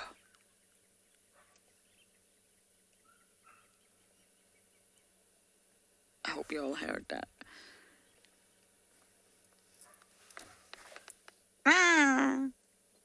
Manita. Something like that. Not quite, but that's how I imagine it in my head.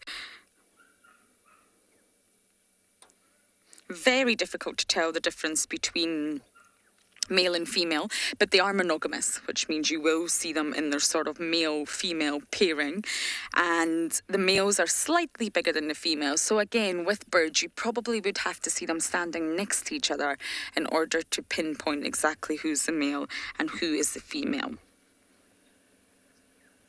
Now, it's perfect to stand. We're at Gowrie Dam, and this is a perfect location because they love digging for earthworms and all sorts of insects that you can find crawling along the ground. So softer soils around water bodies will make it a lot easier for them to snatch up those delicacies.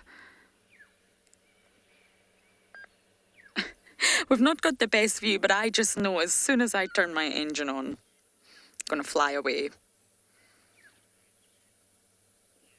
Kim, you're asking if they migrate, and no, they don't.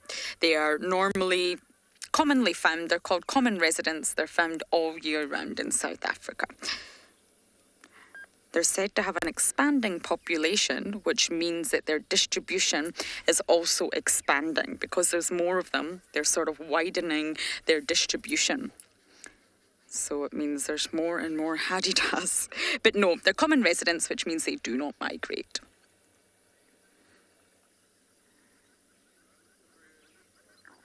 Many birds migrate for breeding reasons. They migrate to certain locations in order to breed, where there's maybe more food. The food is plentiful, which makes them stronger, and of course ready to get through the breeding season. And hadidas do not need to do that.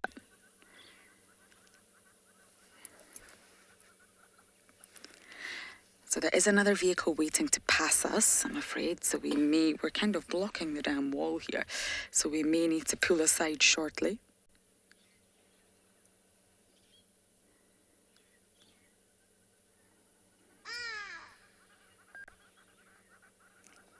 Okay, I'm going to pull aside now and see if they can pass us. Hopefully the hadida will not fly away.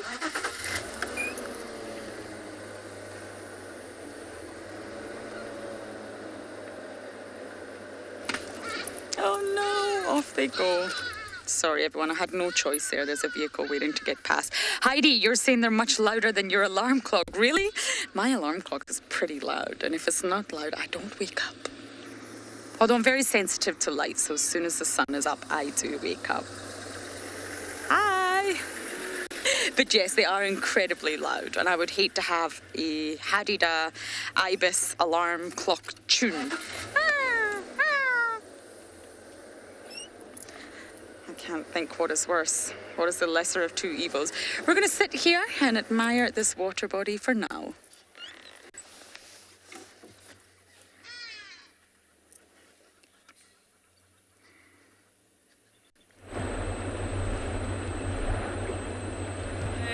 We've left that young male leopard. He spotted something else on the other side of this dry riverbed. And then Gert mentioned that he could see kurus passing. And I was saying he's got big dreams if he thinks he's going to catch a kuru. But yeah, we decided to leave him. He went down into the riverbed, so we couldn't continue following him. So we've decided, seeing as it's heating up, that we would head to one of the water holes just to see if there are potentially any animals drinking there.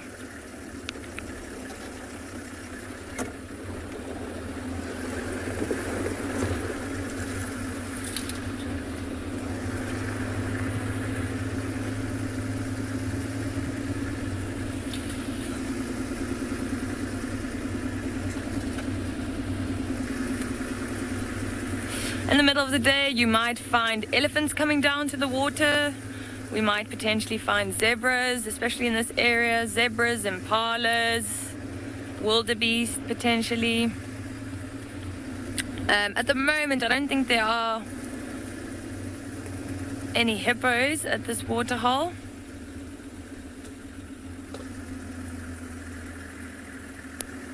But we'll see what we can find.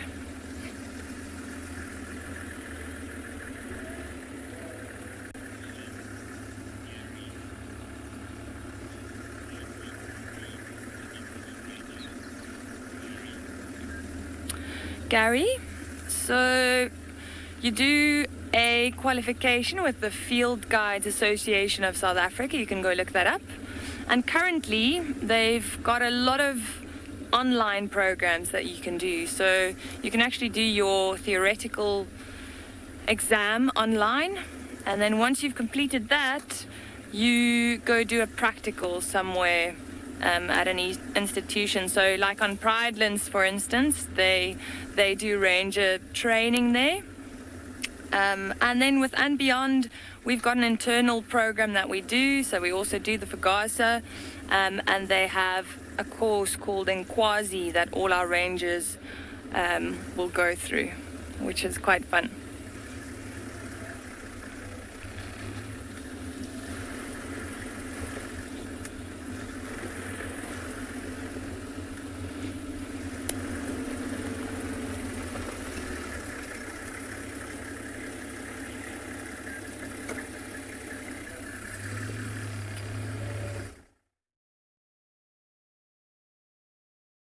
Yeah, it's very true. Some of these qualifications are very important for any guide to be out in the bush. Now, if you look at this Thompson gazelle, I remember when we were in college, and definitely, I guess, is marking territory there. When we were in college, we have a similar gazelle to this that's called a ground gazelle. If you see a ground gazelle when it is young from a distance, they're very identical with this particular Thompson gazelle. And the reason I'm saying that is the black stripe they'll always have on the side. But as the ground gazelle grow older, the black stripe fades out. Now, this is a male, and he is on his own in this particular area because I would basically say he is territorial, guarding a particular size of property for himself. Most like the females will come back and come and join her, or rather come and join him, and they feed as they move. But one thing that never stops moving in these antelopes are their tails. Now I want to show you, to my right, we have similar antelopes. I mean, not very similar in that sense, but we got other antelopes on my right that we call the impalas. And when you look at the Thompson gazelles, not unusual to see one, and you'll always get both males and females with horns. But the antelopes that I'm going to show you now, that we call impalas, you only get horns on the males and not the females.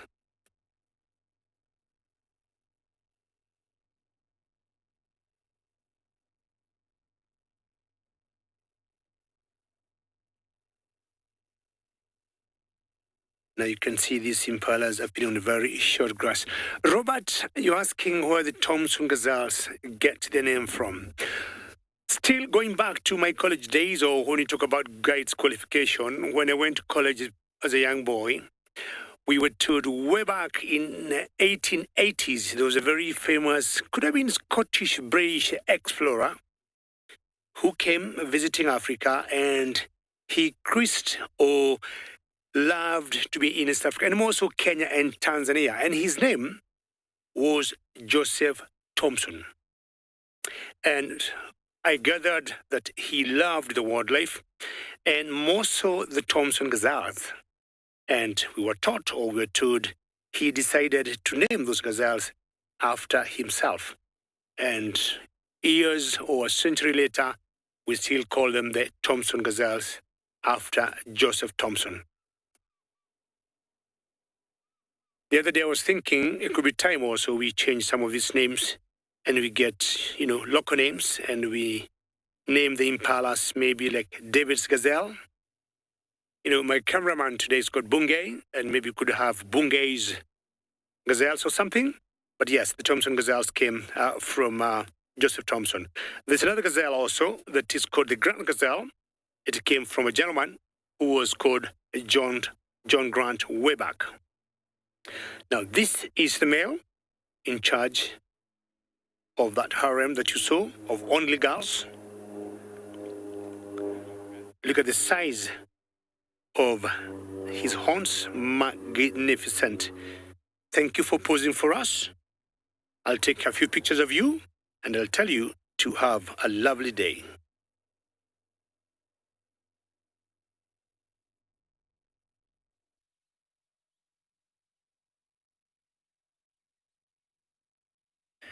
All right, guys, we've got two male gemsbok there. Now they're just sizing each other up. This time of the year is the best time for them to have babies. I've mentioned in previous episodes that they don't have a particular baby season, so you have them having little ones all year round. So you actually find the males being in competition with one another right throughout the year. This didn't look as serious though, but always just a treat to see that, a little bit of a sparring event going, especially with gemsbok. They are almost like musketeers with those straight horns. But yeah, here in the Kalahari, we've got non-migrating blue wildebeest. So just the reason for that, guys, in South Africa, you don't really find them migrating as much, not nearly as much as, at least as in the Mara or in the Serengeti. And the only reason for that is they don't need to move to follow water. With us having game reserves or conservation areas where there's fences around, unfortunately, because of the fences being around, we have to provide water for them. So there is water holes that get pumped for them. And because of that, they now don't need to move anymore. So you find them the males becoming territorial. And then the females, they form the breeding herd. And they mini migrate in between the territories of the males.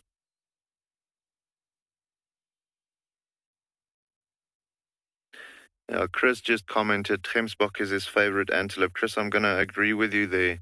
It's difficult to single one particular individual out, but in the Kalahari, there's nothing more iconic than seeing that gemsbok, and they're just beautiful, They are truly stunning. I love them. And as I've mentioned before, I love those masks on their faces. It's for them more of a thermoregulating thing, but for us, it's just beautiful to be able to see that, almost like a makeup that they put on.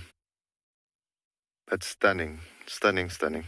But yeah, to come back to the wildebeest, guys, so we've got the males forming territories as soon as they're strong enough, and then they'll keep that territory. It's not going to be a huge one, just enough to lure the females in, because they form the breeding herds and then they mini migrate in between the territories of the males, following food and water. So as soon as they move into a specific male's territory, he's going to try and keep them in that territory for as long as possible. However, when they decide they want to leave, they just go and they leave that guy behind. So it's not like everyone moves together or so. Here, the dynamics are a little different. It's still quite cool to be able to see them. You can see the little ones also. Sorry.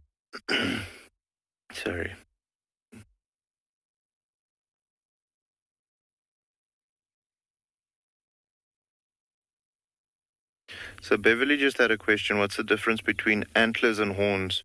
And Beverly, the main difference is, so antlers get shed every year. Those are the ones that you'll find in Europe and America, where they grow their antlers, it's got that velvety covering, and it grows seasonally, and after the season is passed, it falls off, and the next season it'll grow back again. Whereas with horns, it's a bone core with a keratinized sheath, and that never, sheds. As soon as the baby is born, the horns will start growing, and that will grow throughout its life. And should the horn be broken or something, it will never recover to what it was once. So let's say you often find, with us looking at the blue wildebeest, the males either wearing their horns down or one that's broken. It'll continue growing from behind, but it will never fully heal. Whereas with an antler, if you find that one of the branches of the antlers break off in a season, as soon as he sheds those antlers, you'll find that the next season the antlers will regrow, and it would be like there was never a break in the antler itself. So yeah, that's the big difference between antlers and horns, and that's why we also differentiate between the two. In South Africa, we don't have any indigenous species that have antlers. All of our horn-growing antelope or animals that we have around here, which is indigenous to South Africa, have specifically horns. So buffalo and eland and blue wildebeest, all of those things, impalas, springbok, all of those antelope, they exclusively have horns. We don't have anything that have antlers. If you do find something in South Africa with an antler, it is brought in from overseas, maybe in a zoo or in, I know there's a couple of fellow deer and so on in the Free State that the guys use there for, you know, they're quite beautiful, so it's nice to have them there, but they're not indigenous to South Africa.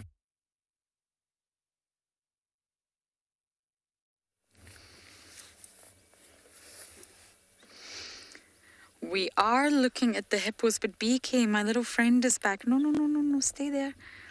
I made a friend that I wanted to show you earlier. Now, if any of you can identify this. No. I don't know if you'll be able to get it now, BK. It's just beside my porcupine quill. Can you see it? Or is it impossible? Okay, now it's gone that way. Yeah, it's just there, but I think it's a little bit camera shy. I wanted an ID from you all. It's great to start seeing spiders again, and believe it or not, this is a spider. Doesn't look like it. It's very camouflaged, and when it stops moving, it brings all its 8 legs together, so it looks more like a blob. A very scientific, descriptive word of a blob. But sadly, it's not playing ball. But I know some of you are experts out there on arachnids and insects. So if you have any idea, please. Is he on the move again? Okay, let me do one last check, and then we'll go back to the hippopotami. I think he's gone. But Buffelshoek Dam is very calm. Even the hippos are calm. We haven't seen so many injured hippos around. Winter is notorious for hippo male, well, the males just injuring each other, fighting because the water is scarce, resources are scarce. There's too many males for one area, too many bulls, and they normally fight. They get really injured because they're just terrible at fighting, hippos, and you'll normally find them tucked away out of the water trying to recover and heal. And I haven't seen that this year. Last year we saw it a lot, and I think it's just because water is so plentiful. This time last year, Buffelshoek Dam was empty, and I'm just going to get BK to give you a look at how full the dam is. It's not just a little bit of water. The volume is just, it's mind-blowing. It extends all the way back. Yeah, BK was just showing you there's a sort of little tributary there, and it extends all the way to the side as well. We were almost at risk of flooding last summer, and the winter just wasn't harsh enough to sort of ensure that all the water disappeared.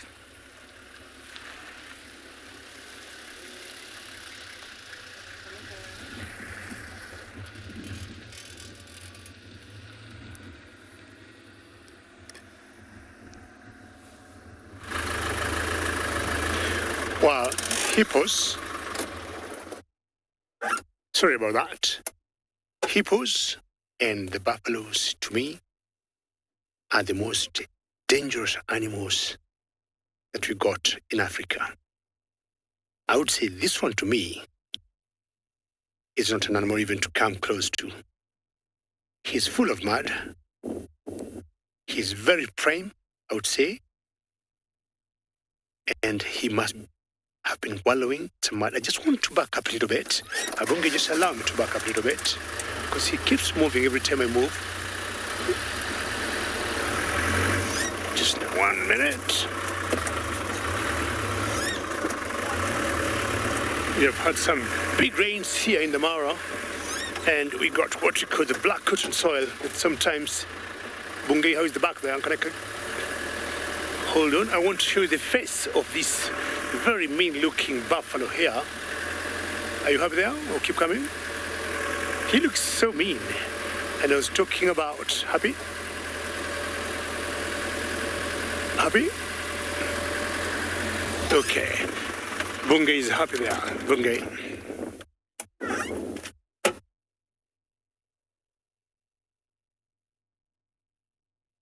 Tasha, we're talking about the buffalo animal here, and you're also asking whether we get the buffalo thorn in the Mara. Yes, we do. And buffalo thorn, I think they're little shrubs or thickets that you get growing in most parts of Africa, of course, including South Africa, Tanzania, and many other countries. Yes, we do get them. Now, just look at this buffalo here and see the amount of mud on his body. I was earlier talking of most likely he was wallowing somewhere in the mud, and they normally do that to basically cool off. Sometimes they tend to suffocate any ticks or mites that could be on their bodies or other different sorts of parasites. He looks so mean. And I was talking about the two animals that I guess are most dangerous in Africa are buffaloes and hippos. And having said that, I want to leave this buffalo and I move on. We have become accustomed to seeing the lengthy reptiles of East Africa execute stealthy approaches and epic takedowns along the watery banks of the Mara River. So imagine our surprise seeing a similar scene play out in southern African waters. An impala, marooned on an island, having been possibly chased earlier that morning by some hungry wild dogs, hankering for breakfast. And a crocodile, perfectly poised to tease its prey, gliding through the waters in its ultimate domain.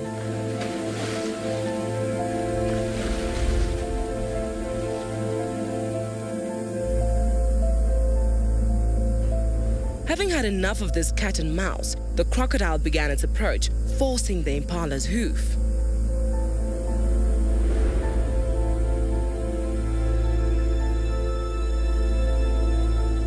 From the moment it dove into the water, that was it for the lone antelope. However, in an unexpected twist, a hippo entered the scene. Unfortunately, it was probably its sheer dislike for the watering hole's reptilian resident and not a want to help the impala that moved the hippo to get involved. As the crocodile sunk down to the depths with its meal,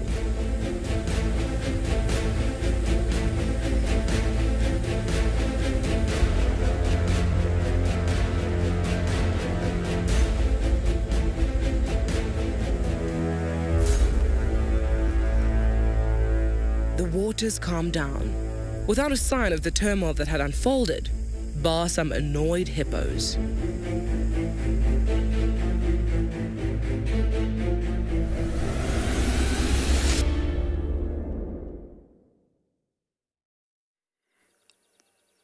Wasn't that an incredible sighting? I remember seeing it.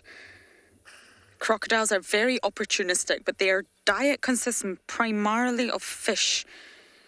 But when the opportunity arises for a bigger sort of dinner than a fish, they will absolutely go for it and they will take down what they can. People underestimate crocodiles, but as you see from the Mara River, they should not be underestimated. Hippos and crocodiles are not essentially enemies. Crocodiles are carnivores. Hippos are herbivores. So they're not competing really for food, but maybe sometimes they will compete for space. So they're not friends, but they're not exactly enemies. They're just co-inhabiting the same sort of dam or the same water bodies. So their areas that they live, their niches overlap. But there's no crocodiles in Buffelshoek Dam. I believe there used to be, and I'm surprised because it is so full.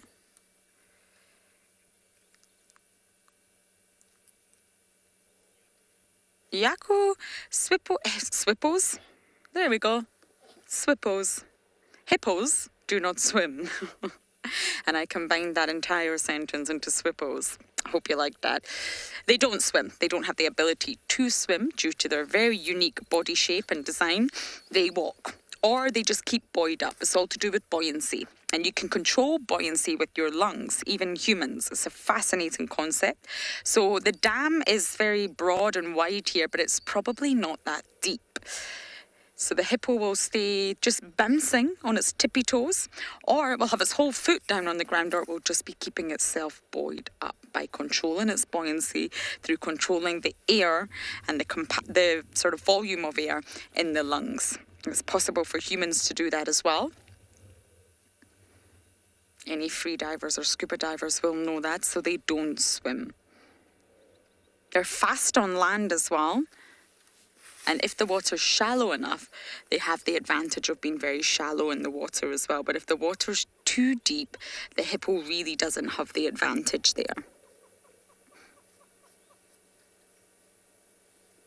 I mean, on land, they can actually run up to 40 kilometers per hour. They can reach those speeds, but they're slightly clumsy because they don't have the ability to jump.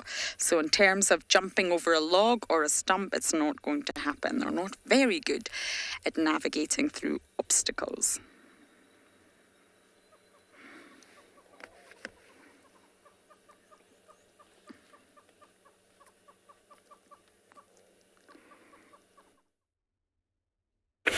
It's very true. I mean, people have wondered why hippos cannot swim in the water and some other mammals that are huge, bigger and heavier, like elephants, would.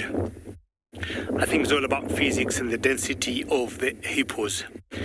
I've come to one area I love to visit, and it is in this particular spring here that has water basically all around the year.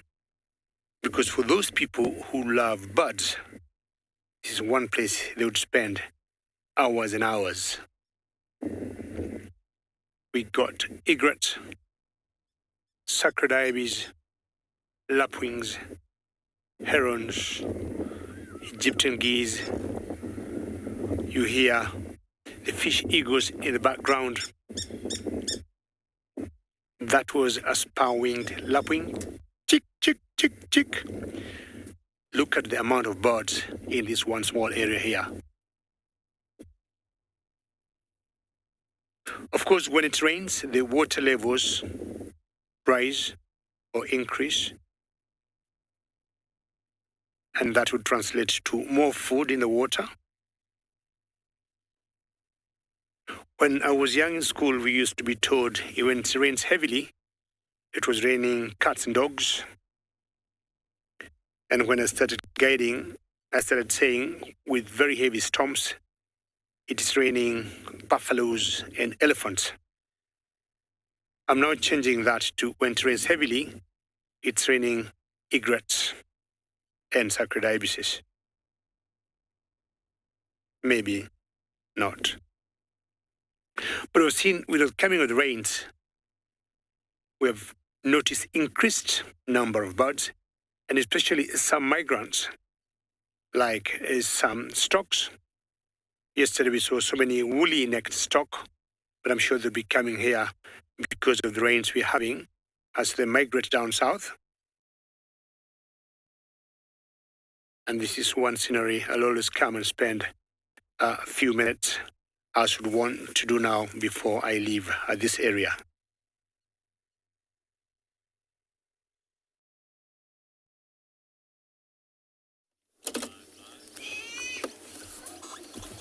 Back now in these bushes, we just off-road from that road.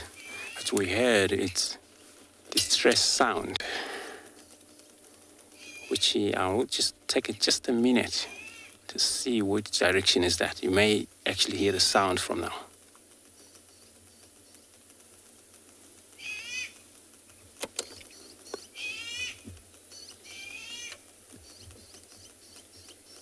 So you heard a sound. So we're not sure whether there's a bird has been caught but we're going to investigate and drive on forward from there. See what this bird is all about. What they're calling for, if it's a bird or if somebody been caught. What is it?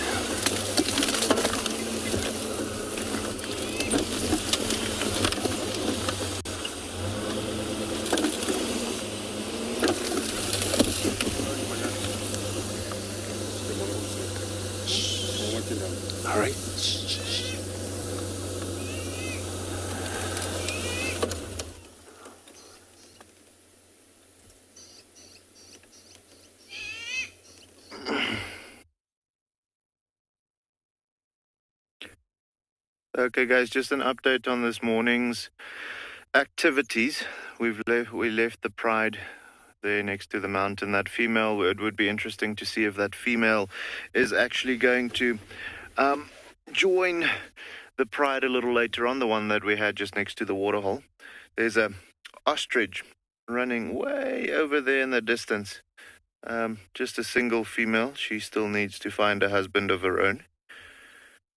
But with it getting warmer now, you see more of the herbivores actually coming into the waterholes, and the predators becoming a little bit more inactive. So we are going to come back this afternoon for, well, two main reasons: to see if the Pride wants to hunt, because they were showing some real intent this morning. Maybe we get there and they've already caught something during the day. You know, it's not a given that with a hot day, the lions won't hunt during the middle of the day. If they're hungry and there's an easy opportunity presenting itself, they will go for it. So we might even get there this afternoon and have them on a kill. But if not, we were hoping that they are going to show us some hunting activity. Also, to see if that female joins up with a Pride now that she's finished mating with the other male. So that would be interesting to see. But yeah, we are heading back to camp slowly. Just found this ostrich. She is hiding at the moment. But yeah, guys, I mean, just look at this view that we have. Sometimes you just need to sit.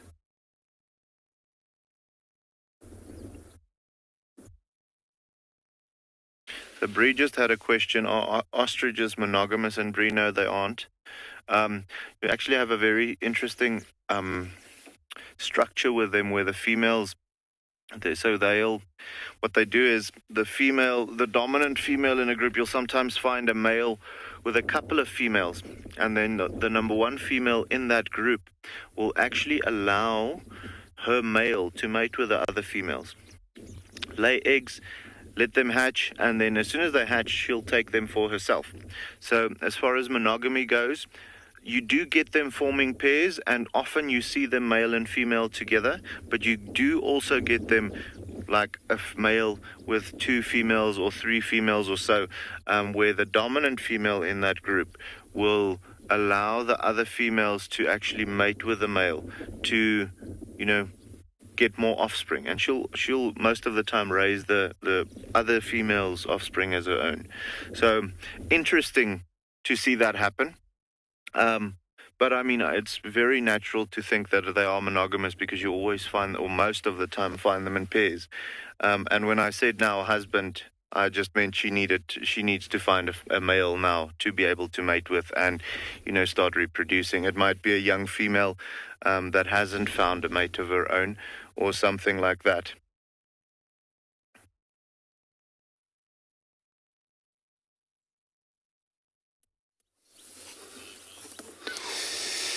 Back in this little wood here we're at, and what we discovered was a little bit of a movement of a black-tipped mongoose or slender mongoose that was running around in this grass, and also was a sight of one individual dwarf mongoose, but the bird's still calling here as well. As you can hear, that's the crested francolin.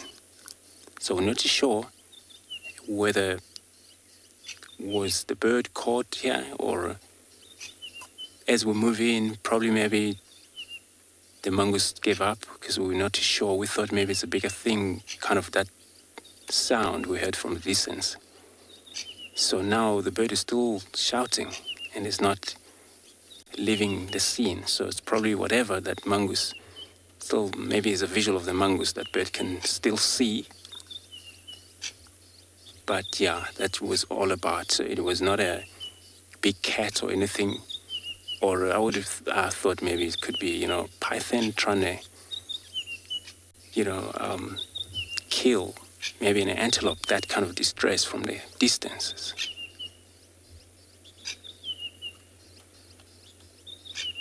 So I'm not sure. There's no movement again. Just gonna see. But the whole birds now, they're trying to come in here.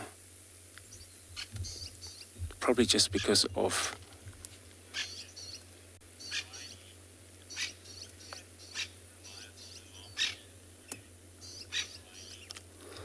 So Riley, who has a reliable alarm call in a bush. So mainly, most of the antelope has that.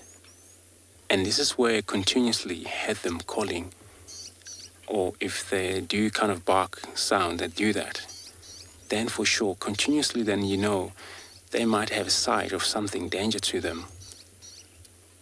And birds, when they do that, they mainly do that by fly off to the tree. So when we get in here, there was no such a bird up in the tree. It was only the drongo that we know of, probably, to associate with antelope for benefit in terms of insect. So then I was so much interested in knowing what this sound could be. If it's no franklin up in a tree, then it means, could be maybe somebody that's bird watching it has been busy killing it. Because if the bird now is up in a tree, it means it's probably maybe the leopard, because they're aware of leopards, most birds, and no leopards can jump, catch a bird halfway up on its flight off. So that's a franklin now, the sound all went stop. Oh yeah, this is the bird of prey that arrive in this scene. Also to investigate what could be that sound of the alarm could be all about.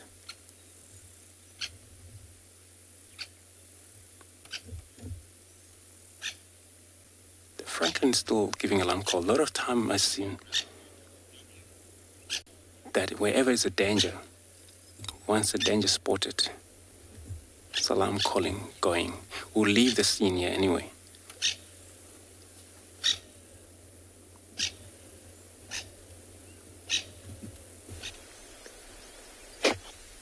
Welcome back to Ambient Pind, everyone.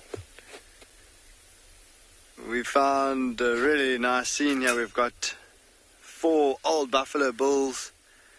We're actually surrounded by animals. We've got these 4 buffalo bulls. There's zebras and wildebeest and warthogs.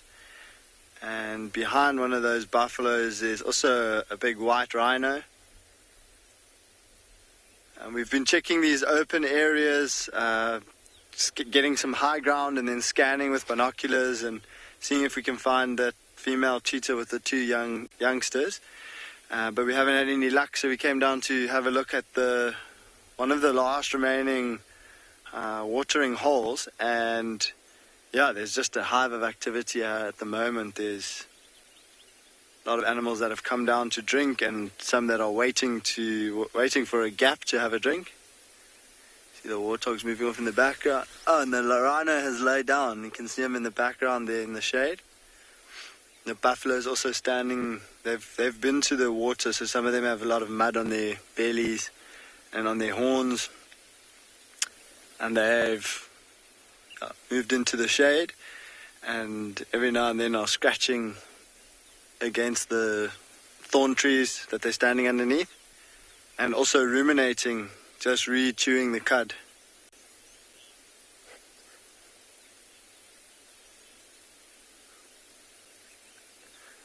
So Kranav is asking how a mud bath is beneficial for animals, and it's a good question. So out here in the bush, of course, they are exposed to the elements.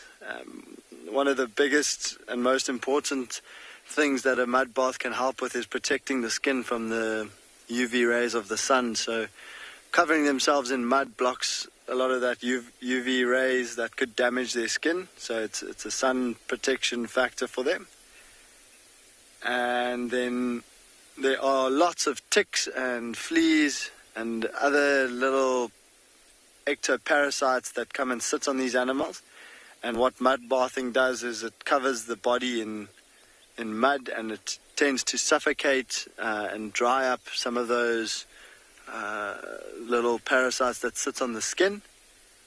And then once it dries, the buffalo or warthog or rhino, whatever animal it was, will go and rub against the tree like that one buffalo is now, and they will rub and scratch all that dry mud off, and it will get rid of some of those parasites. So There's a couple of reasons why they do mud wallow. Also, on a really hot day, that mud will cool them down. There's a bit of a breeze blowing, that cold mud on the body, then the breeze blowing, it will cool them down a lot.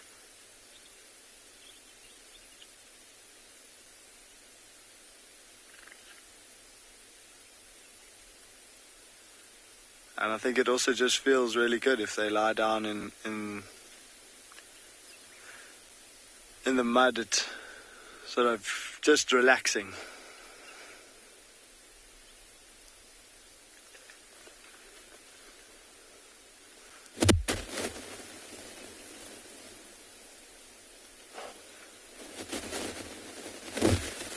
Yo, this one buffalo close to us looks like his ear is split open.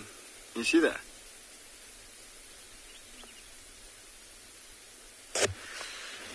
Yo, it's split wide open. You see how he's flicking it like that. There's a lot of flies that are coming and landing there. Maybe he did that scratching on a bush, so it could be from a thorn that got him, but he's moving with these other 3 bulls, and it's very possible that it's from the horns of another buffalo.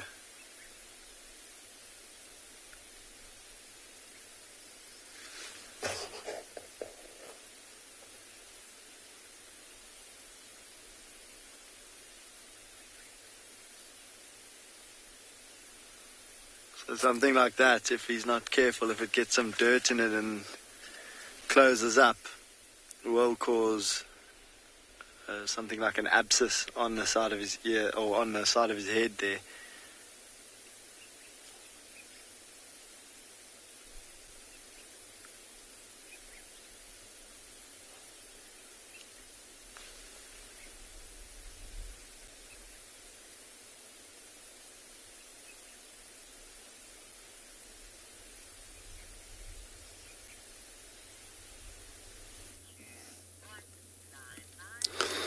Beautiful. See, we now haven't found what we're looking for there, probably, or the least alarm call of the birds, but what we got right here is this rock monitor lizard. It's an amazing creature. When you look at that, you would think of a Komoot dragon, which we don't have in this area. But they kind of like operate similar. They kind of like in shape, the head of it. These creatures similar to this Komoot dragon as well. Well, for sure, once I have seen one trying to stand on a hind leg and scan around, which also Komoot dragon would do the same. This is when they hunt. But these, they don't have such a bacteria that this Komoot dragon would have. See, it's resting in there. They have very, sharpening claw, able to make them climb trees quite quickly like this. Look at this tail. And the skin itself. Most animals, they're well developed with their coat. It's got to be unique, patterned for camouflage. That is how it is out here. For them to survive, they got to be well camouflaged. So, I hope it's been a really wonderful day for everyone out there, and those who managed to able to join us in this drive in Wild Earth. What we're looking at now is the rock monitor lizard. So, I just want to take my time to thank all of the viewers of Wild Earth, and it's been so good to have you in this show, but I'm hoping again that we will meet this afternoon for the next show. And stay well from wherever you are. Be safe until we see you next time. Thank you. Bye-bye.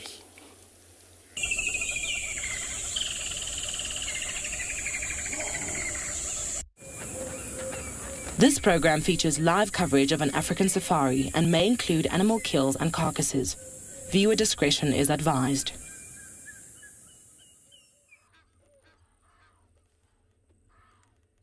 Jambo Jambo and hello everybody. A very warm welcome to our afternoon drive. We are coming to you from the Masai Mara of Kenya, and you got so many bird species